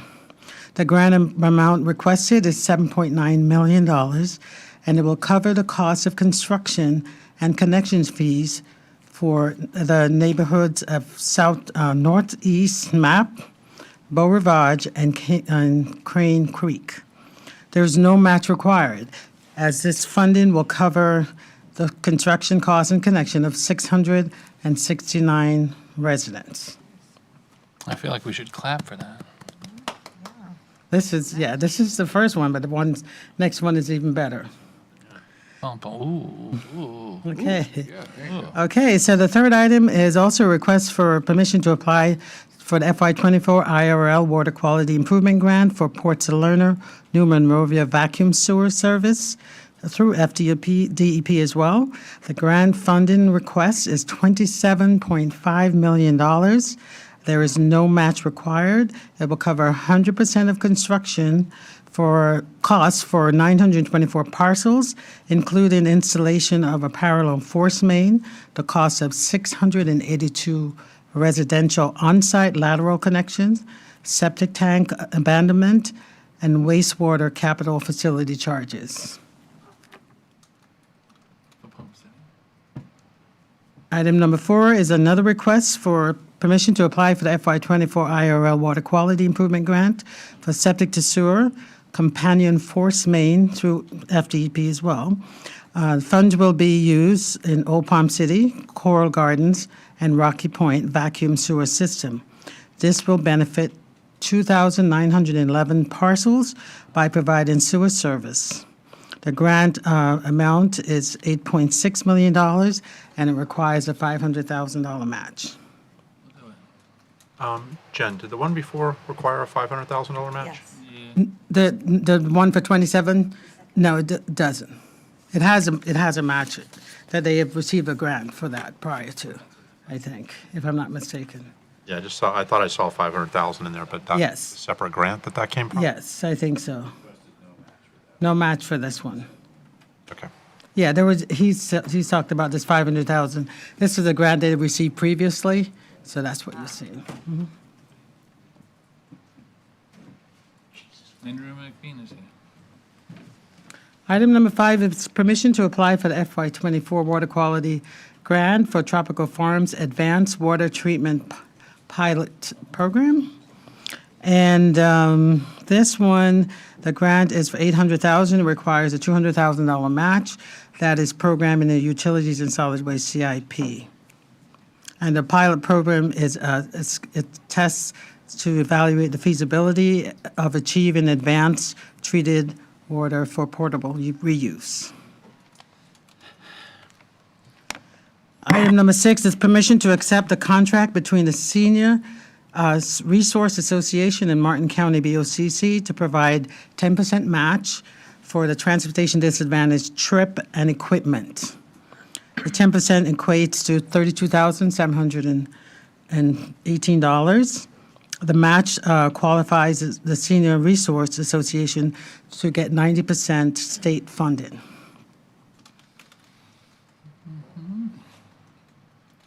And this one, I have to make a correction real quickly, where there is alternative action in this. That was just a typo or just something that was left in the document. So that should say none in item number 7.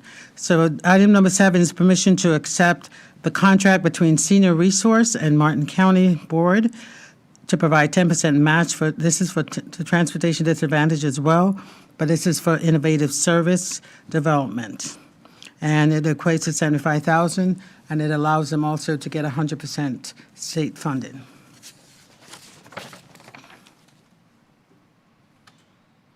Item number 8 is permission to accept the FY22 Criminal Alien Assistant Program grant in the amount of $50,976.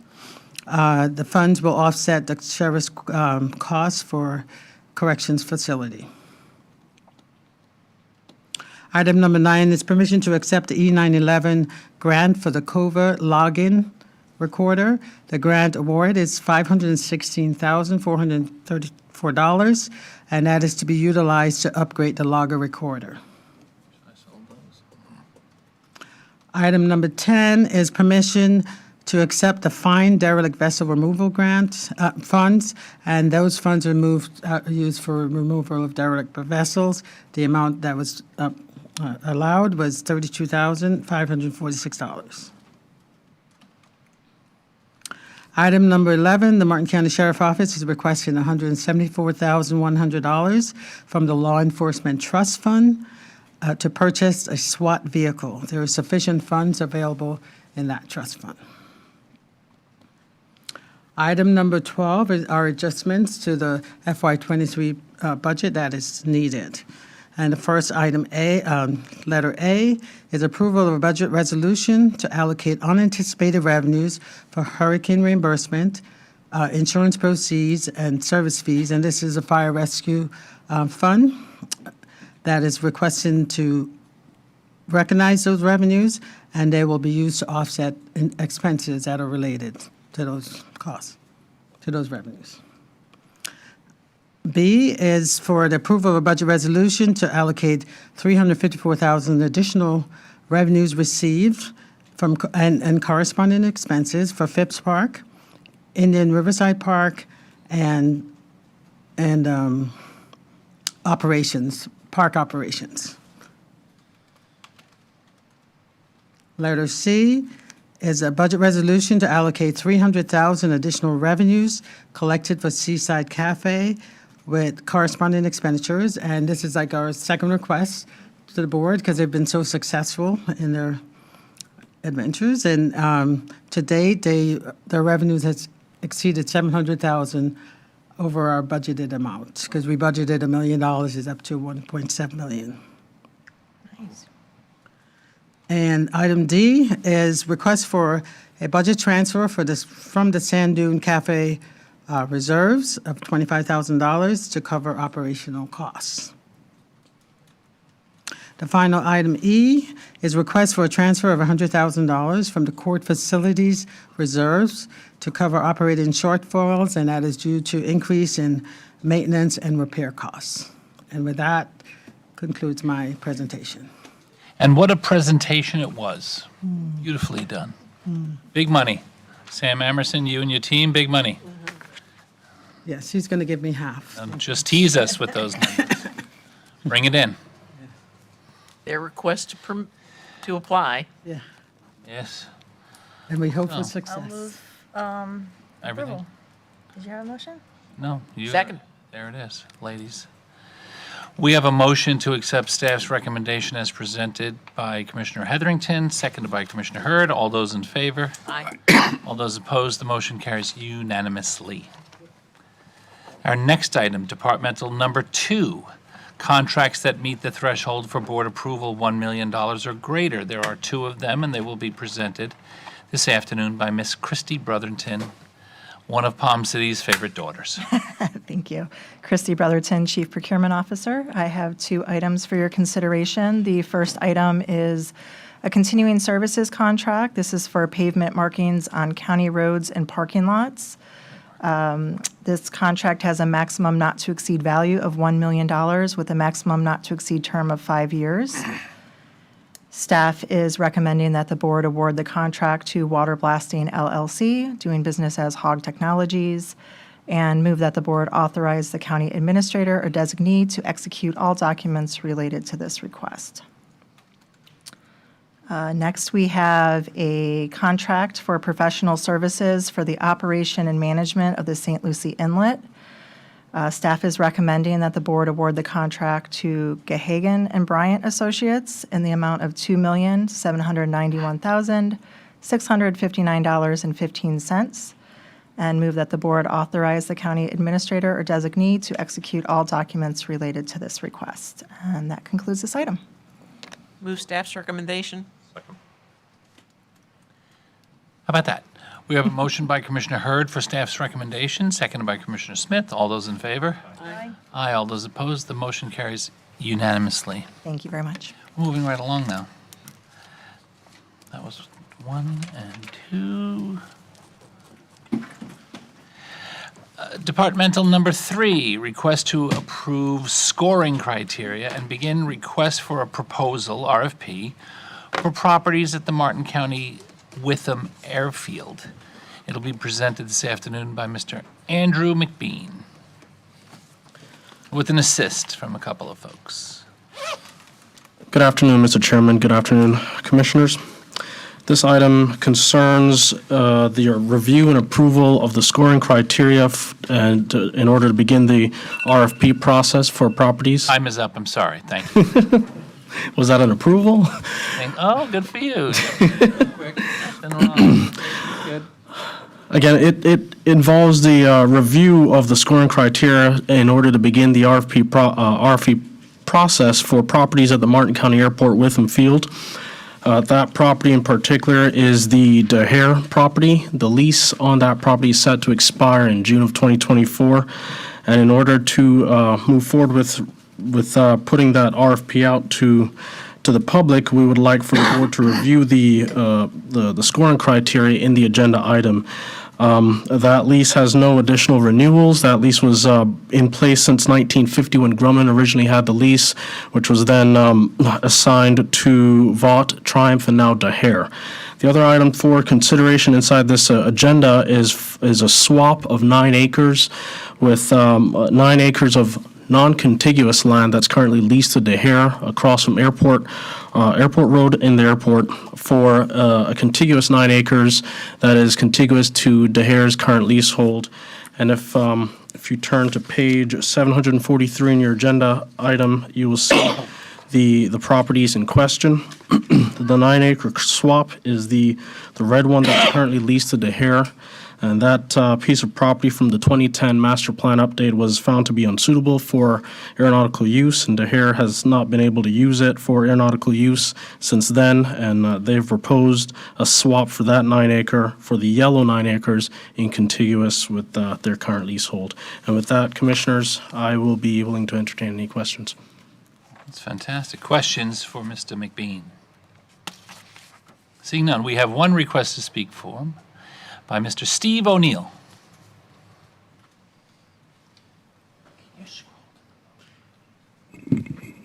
Mr. O'Neill, welcome. Good afternoon, everybody. Good afternoon. My name is Steve O'Neill. I'm an employee of Premier Private Jets, the only large flight department located on Witham Field. I've been in aviation for the better part of 25 years, having run a large fractional and jet card business for both Cessna Aircraft Company and Textron Aviation.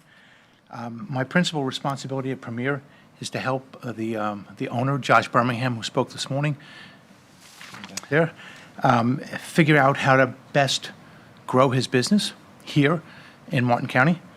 As I mentioned, they're the only large operator of private jets in the field. They've got 15 floating aircraft. What I mean by that is they own the airplanes, they sell them to customers, but they don't come home to the airport unless we have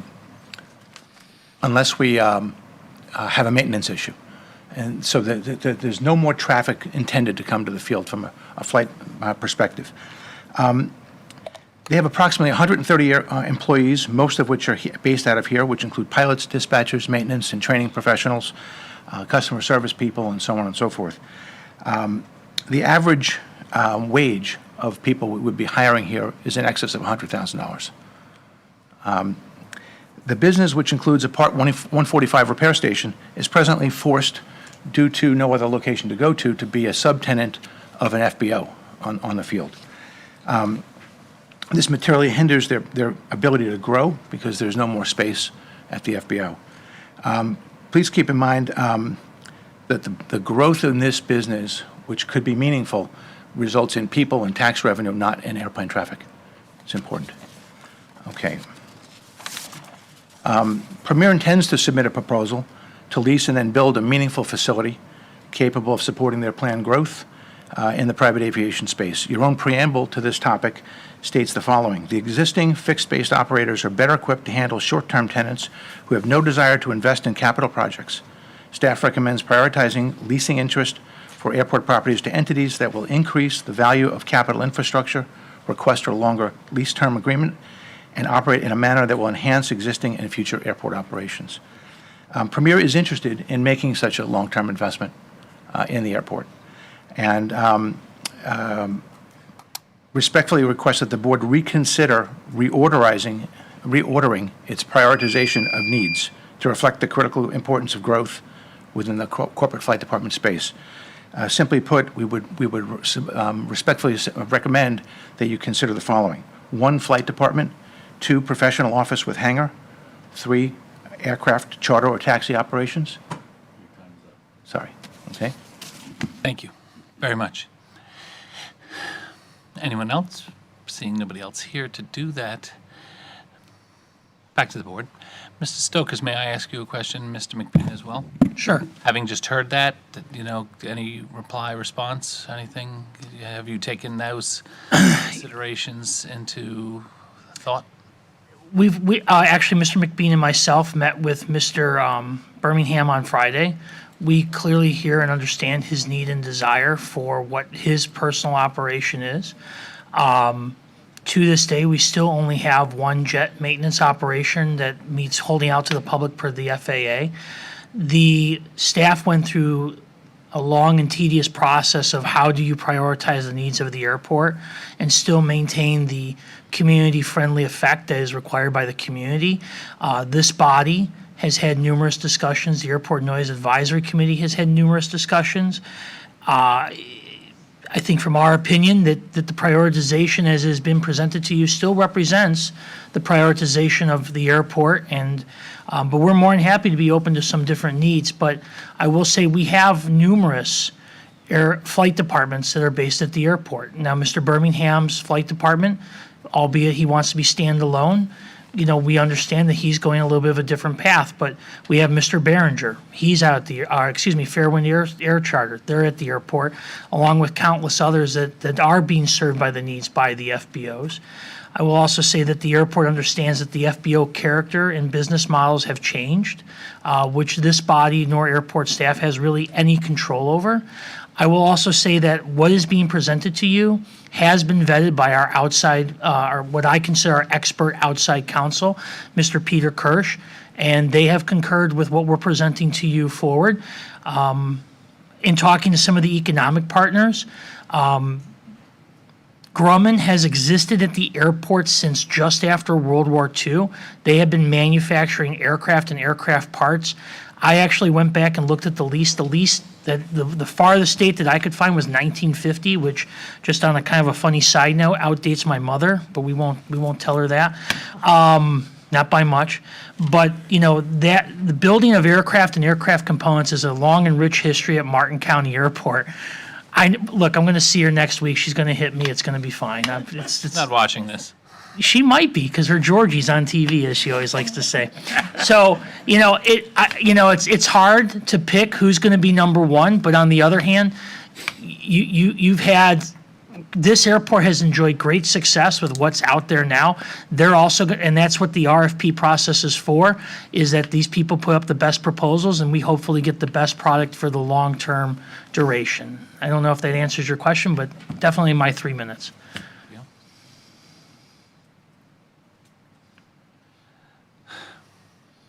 Back to the board. Commissioner Smith. General comment, and I've made it twice before relative to these site plan changes, I guess, if you will. I have significant concerns relative to the expansion of the footprint of the building, footprint capability to the northwest corner of the airport. I think that opens up a can of worms for us. I shared my comments during the last update we had a couple weeks ago on the master plan comments.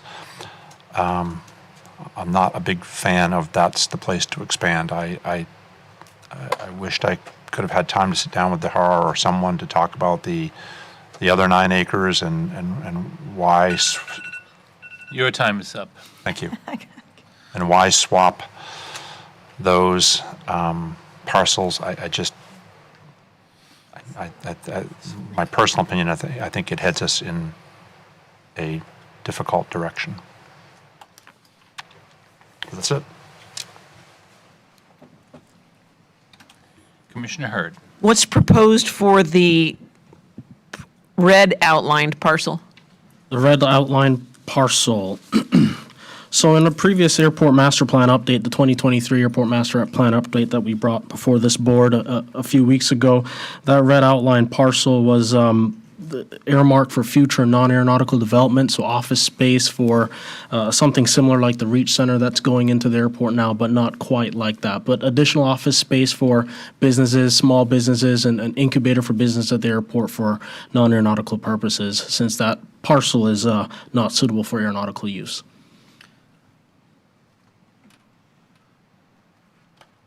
Commissioner Smith, I share your reservations about developing this parcel, but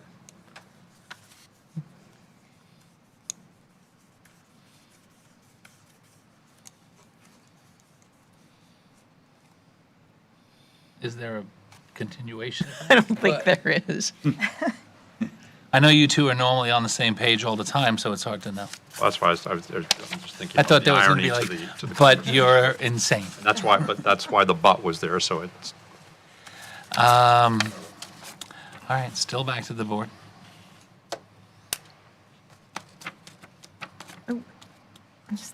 We're going to see whatever it is comes back. I mean, this is strictly a scoring criteria. Correct. Madam, Commissioner, we are simply asking for the criteria for which we can rank the proposals. Then a committee is formed, they pick the best proposal based on the standards you vote here today, and then we meet with you and show you that proposal. So, I mean, the board's decision could be, we don't like any of the proposals, right? And I think one of the things we probably could have done a better job of explaining is that the lease ends for Daher next year. And the reason we're bringing it before you now is because they have so much stuff that if they don't win the proposal, we have to give them time to move all the stuff. So, everyone gets to propose. It's going to be a fair and objective, but we want to give the existing tenant time.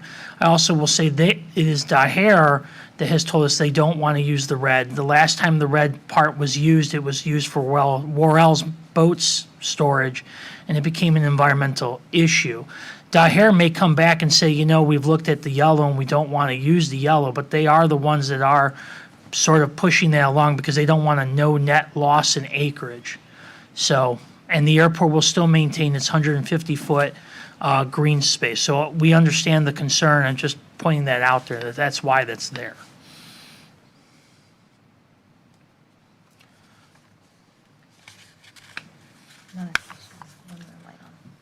Commissioner Smith. Yeah, I would say this much about that, if you will. I would go to great lengths for them to expand, use the ball field, the parking area that is underutilized. I think there's a whole bunch of conversation relative to site planning. I mean, if they came back and said the only way we could use the old 9 acres was to move the road so it was contiguous, it was all within our footprint, fine, let's move the road. I mean, there's all sorts of things you could do without the concern of opening up the upper right-hand corner or upper left-hand corner. And I think with the master planning conversation we had, and now this, it's leading us down a trail, and I'm just concerned. But I'm open to any other conversation with the hair. How do you actually say it? Dahar. Oh, I Dahar, Dahar. corrected multiple Dahar? times. Dahar. Dahar. Okay, great. For any kind of site consideration, site planning, whatever, fine, that's great.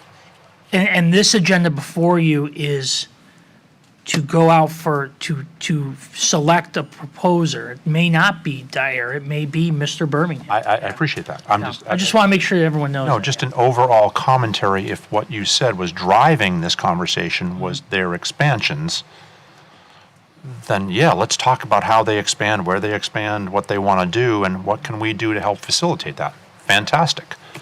And staff will work with whoever the successful proposer is in those negotiations. One more question. I'm just Commissioner curious Hetherington. who would be sitting on the scoring, the panel? The panel will be made up of the same type of folks that were on the similar panel that was selecting in Precision Jet. So it would, Mr. McBean will be one of them. I would imagine usually we pick someone from our community redevelopment.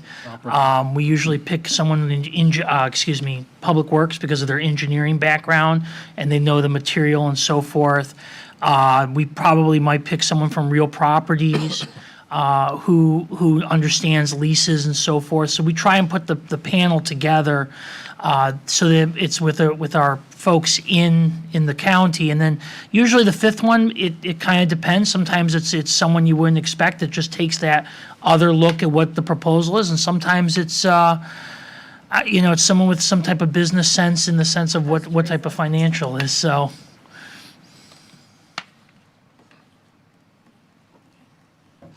I know it won't be me. That's the only finite I can give you, unless Mr. Donaldson tells me it's me. Back to the board. So we need a motion for approval? Yes, Commissioner, so What's your recommended action? the recommendation is that the board move to approve the scoring criteria for airport property as presented and direct staff to move forward with an RFP for the Dahare property as well as the adjacent 9 acres, so the swap for the red for the yellow. Okay, I will move staff's recommendation. Second. Thank you very much. We have a motion by Commissioner Hetherington for staff's recommendation, seconded by Commissioner Jenkins. All those in favor? Aye. All those opposed? The motion carries unanimously. Thank you, Commissioners. Our next agenda item is departmental number 5, a Sandspit Park boat ramp replacement project update, going to be presented this afternoon by Mr. George Zama. Suit and tie. Mr. Zama, good afternoon. You are recognized. Good afternoon. George Zama, Public Works Deputy Director.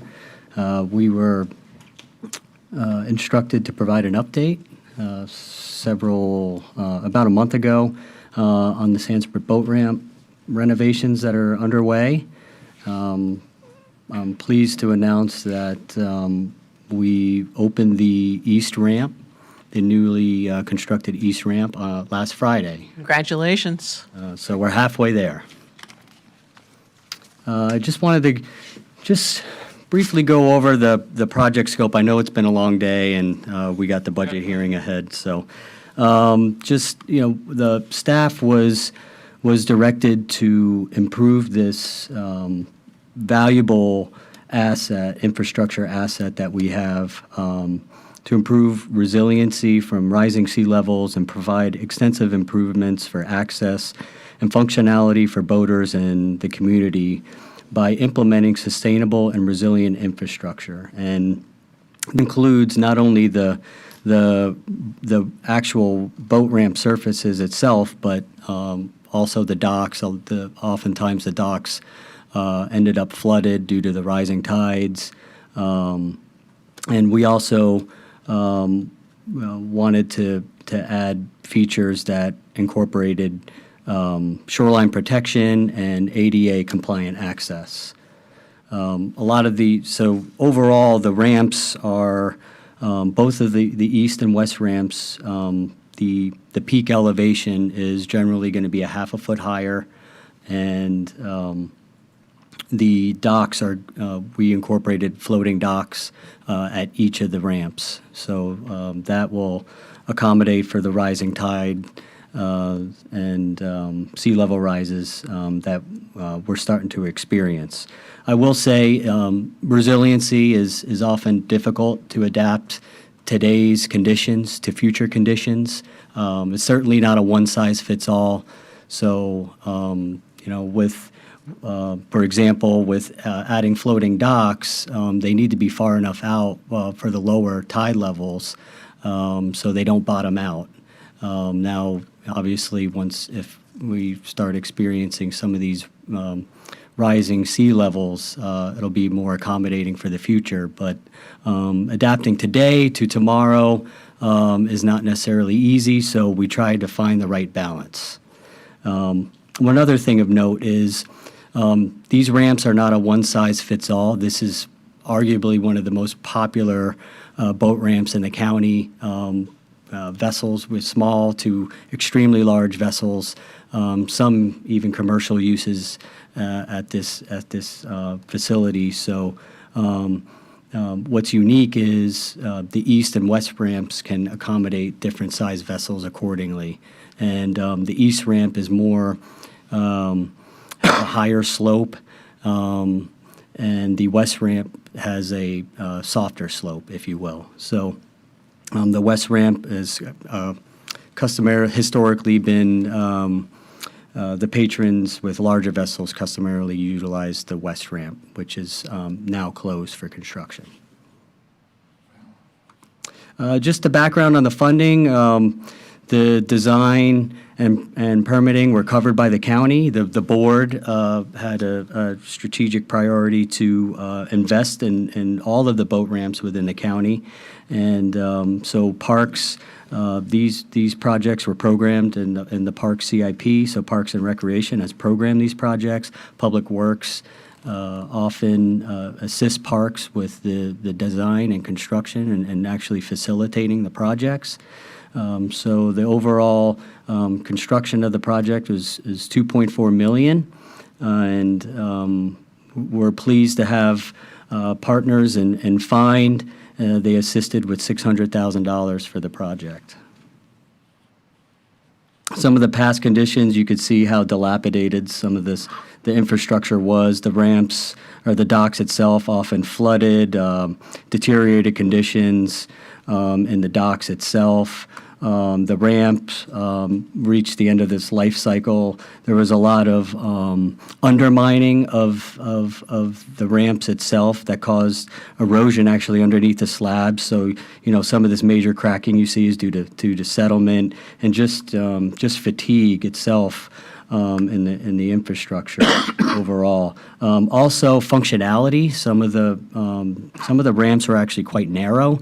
So, the east ramp, the ramp, actually both of the ramps keep the same existing width, but we added some symmetry to the east ramp. Both of the ramps, the lanes, if you will, are actually equal width, whereas before it was a little offset.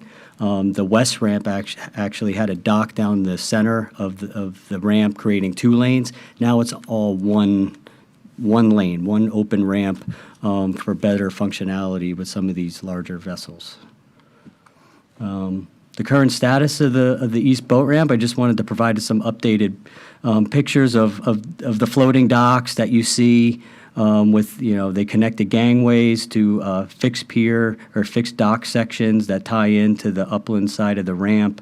The ramps itself for quicker constructability, because we know just the popularity and the high usage of these ramps, we wanted to really speed up the construction. So we utilized the precast concrete panel method with closure pours, and this really accelerated the construction.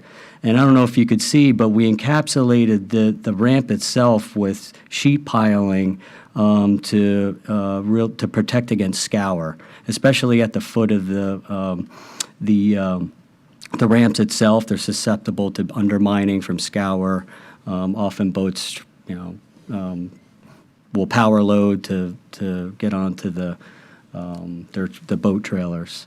And then the ramps itself, they're actually longer in length overall to accommodate for the higher elevation of that I mentioned prior to incorporate resiliency to protect against the rest of the park against the rising sea levels.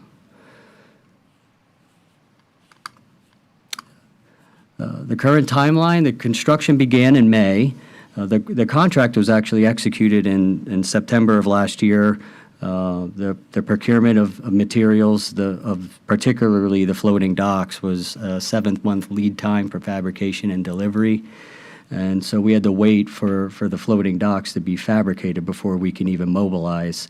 So they started in May. Like I mentioned, we recently opened the east ramp sections on Friday. The west ramp is closed now for construction, and substantial completion is scheduled for January, and an overall finish date in February of 2024. And with that, I'll answer any questions. Questions for Mr. Zama? Can't wait till the other one's open. Commissioner Hurd. Just a comment. I know that we were all nervous about this project and really wanted it to be done immediately, and I figured that there would be some terrible delays, and there haven't been. It's really been a well orchestrated project. So I'm very, very pleased, and I'm sure our residents will be pleased too. Good job. Let's hear from the other side. Commissioner Smith. Additional comment, and we are very lucky that it won't be caught up in this evening's conversation. Wow. Yeah. Yes. Okay. I missed that. What do you say? He said he's glad that it won't be caught up in this evening's conversation. Oh. I didn't want to hear that. I'm sorry. I brought it up. That's what I was trying to tell you, just leave it alone. I'm sorry. Well, it won't be. With that in mind, anything else you need from us? That's an update, correct? It's purely an update. Kudos to you. Great work. Another update, and I don't even know if you know. Do you know if they've put any mooring buoys in Port Salerno?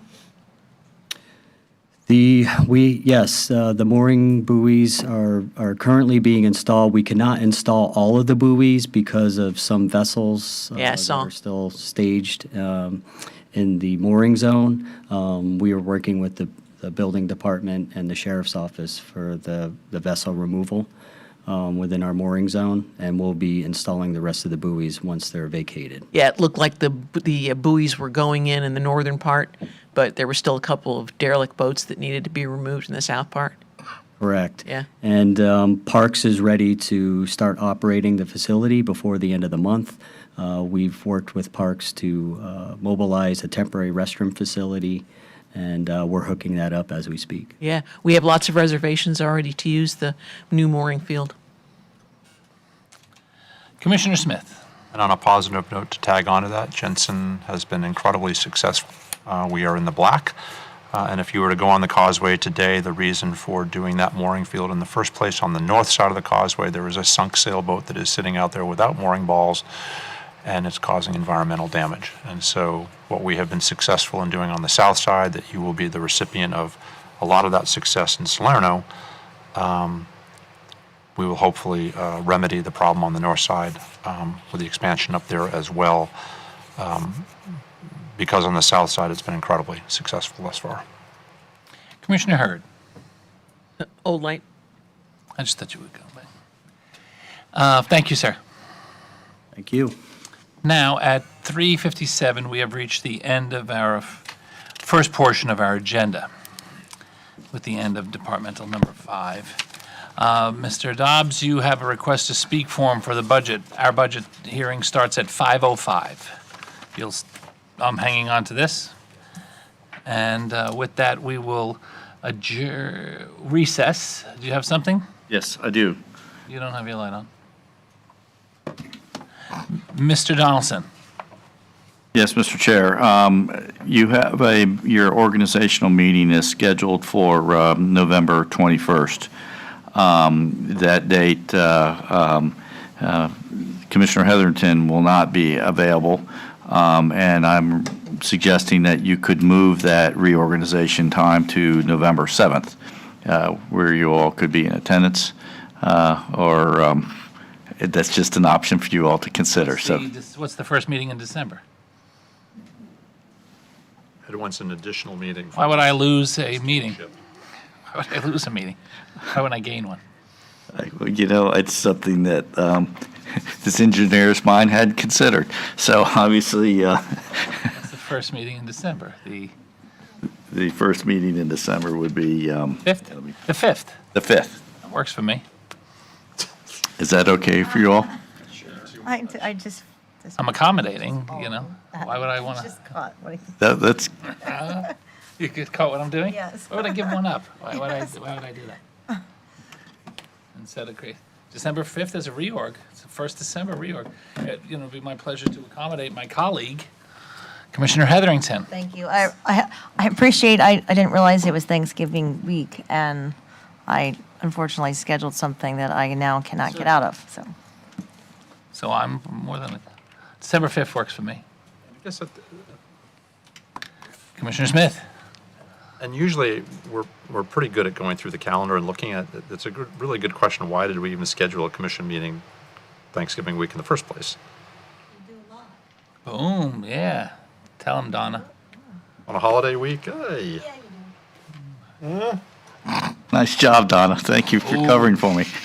Anyway, I think for future consideration, I would, I Oh, look, she's got look at that. Oh, man. I would just think that is Oh, a by the way, I just happen to have a little Excel spreadsheet. Let's see if Commissioner Smith whose memory serves us. a risk. Was there a BOC? Seriously, you have this? Man, someone's got time. So let's see, scroll it up a little bit. No, it's 50/50. That's 50/50. And what do the asterisks mean? Messed up meeting. Organization was held the week of Thanksgiving. That's what it means.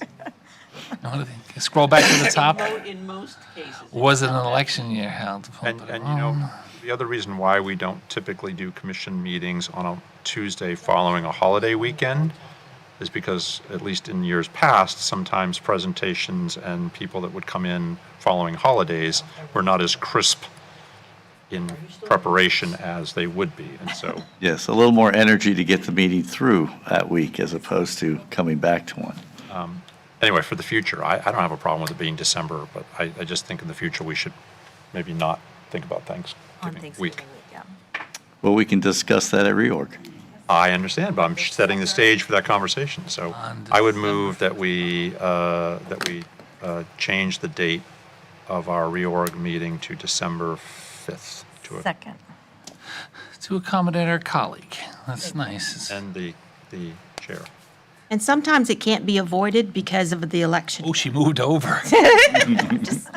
I do this a year in advance, so. Nice. Well, it happens not to be an election year, so it's not like there's Yeah. any change of. Right. Okay. We have a motion by Commissioner Smith, seconded by Commissioner Heatherington. All those in favor? Aye. Aye. All those opposed? The motion carries unanimously. Thank you, Commissioners.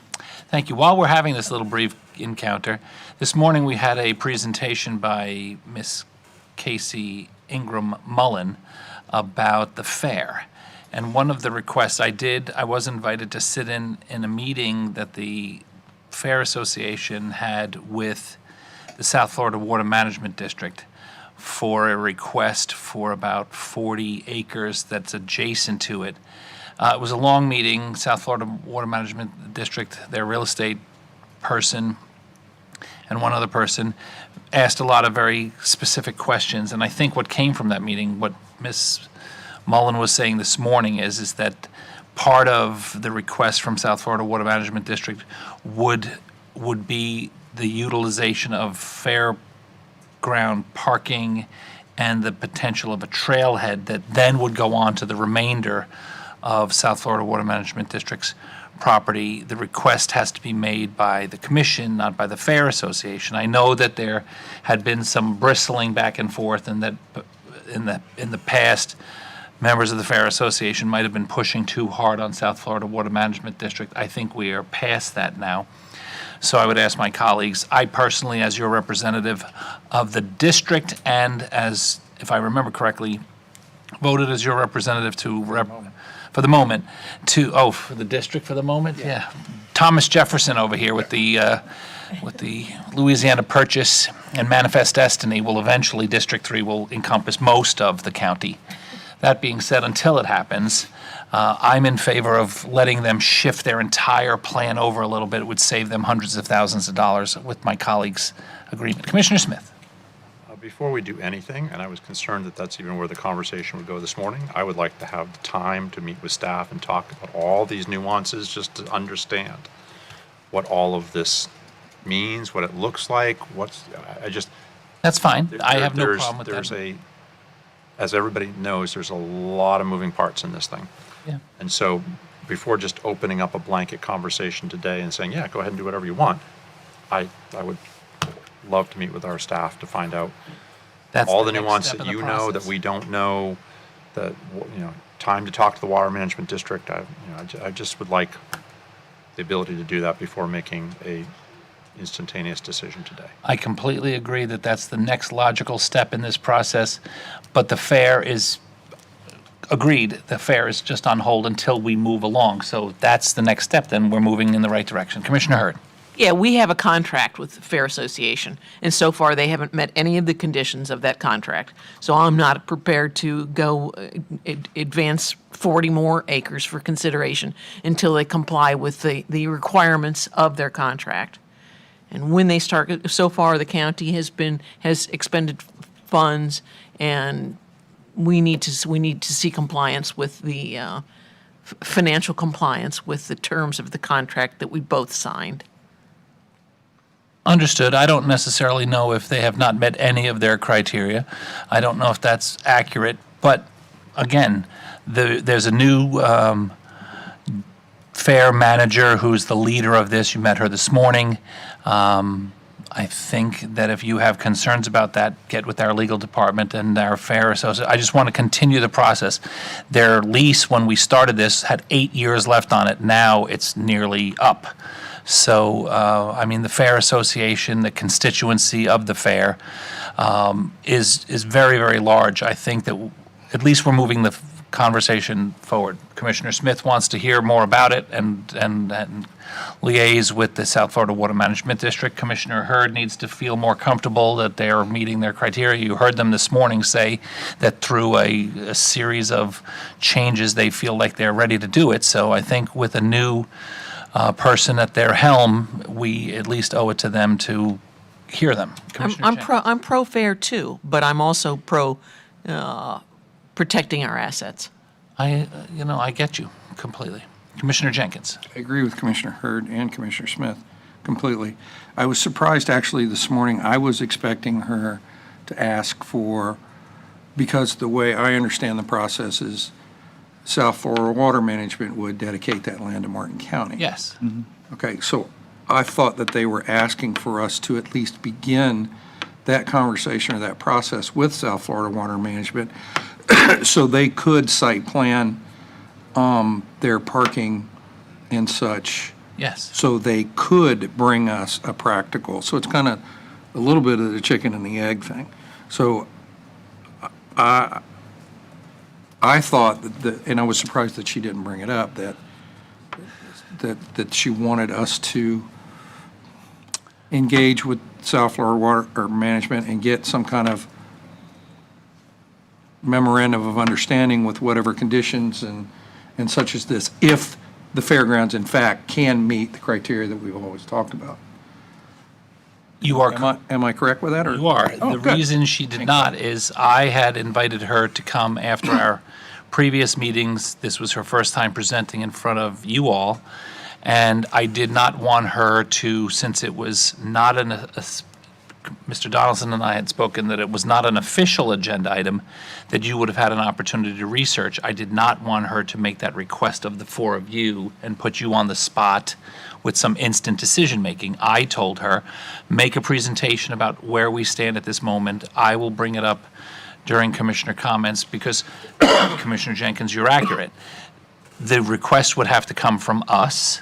It would be property that was transferred from potentially South Florida Water Management District to the county. And then the other point that we made to the South Florida Water Management District that I think gave them some level of comfort was that if something were to happen with the fair, they move out there 2-3 years, it just, stumbles around and doesn't turn into anything, all of it reverts back to the county, that it's not like we were giving it away to the Fair Association and it was theirs forever. So all of the clawback criteria clauses are still there for, we're all rooting for success for the fair, but if there's, God forbid something happened where it didn't work out, it comes back. Commissioner Smith. And again, the reason why I guess I'm asking this, because this is how we would do anything else that would come before us. I don't know if this necessitates a completely redone lease, a new look at the lease. I mean, there was things in the presentation this morning, all sounded wonderful, but what is that? How does that all balance itself against the lease option that we have in place today or the agreement we have with the county today? What has to change? None of that do I know. Maybe you do, Ed, because you had this all in advance, but the rest of us don't, I don't think. And I would want to understand where this leads us. Everything that everybody said makes all sense. I don't know necessarily much more than the rest of you, except I wanted Ms. Mullins to be able to come and present it to all 5 of us at once. As Commissioner Smith always says, this is the only time we get to hear it and have this conversation. Remember, one of the original things, a dramatic change to the lease language is what we had originally offered and negotiated with the Fair Association. A big chunk of that property was parceled off to become the Indiantown High School. So what they're saying is there hundreds of thousands of dollars with Captech Engineering to design the footprint. Once the high school was sliced off of it, they were forced to either redo it, and then they came up with the idea that they could literally slide the project over into some additional space. That's all. Everything that you mentioned needs to happen. And Mr. Donaldson, it's your turn. It was just a technical comment, and we sometimes use the word lease interchangeably with lease option, but technically they have a lease option. They don't have a lease on the property. They won't be able to get to a lease until they fulfill the agreement of the lease option. So I just wanted to make sure that we've amended the lease option a couple of times, both for time and for the aerial extent, and that's all. I just wanted to make sure that we were correct on the terminology. Very important nuance. And with that, I think all 5 of us are, as Commissioner Hurd said, pro-fair. We're not looking to create an adversarial relationship with something that's got a 64-year history in Martin County. I think by moving it west, it takes on a whole new life of 4-H ag, and that's why when it becomes the agplex, there's so many things that can happen out there that could not happen here in town on an 11-acre footprint with really diminished parking. So the sooner we head them out there, the better we all are. And so the conversation has begun, obviously, and so whatever needs to happen, if you want to schedule your individual appointments with the new leadership, that's a good idea. And if our legal department and our administrator want to tee up whatever the South Florida Water Management District conversation would look like, it will definitely be a conversation between South Florida and us. Ms. Woods. I have a meeting scheduled tomorrow with the fair director to begin discussions about the changes that they would be asking for and what would have to be done, because you are exactly correct. We have an option to lease. It's got, I think, a little less than a year to run on it. And I would expect from the presentation that the fair would be asking for changes to that option. But I'll keep you, as soon as I meet with her, I'm happy to meet with you individually and let you know what their ask is. Thank you. So let's recess until 5:05, where we will take up agenda item public hearing number 6, final fiscal year 2023-2024 budget public hearing.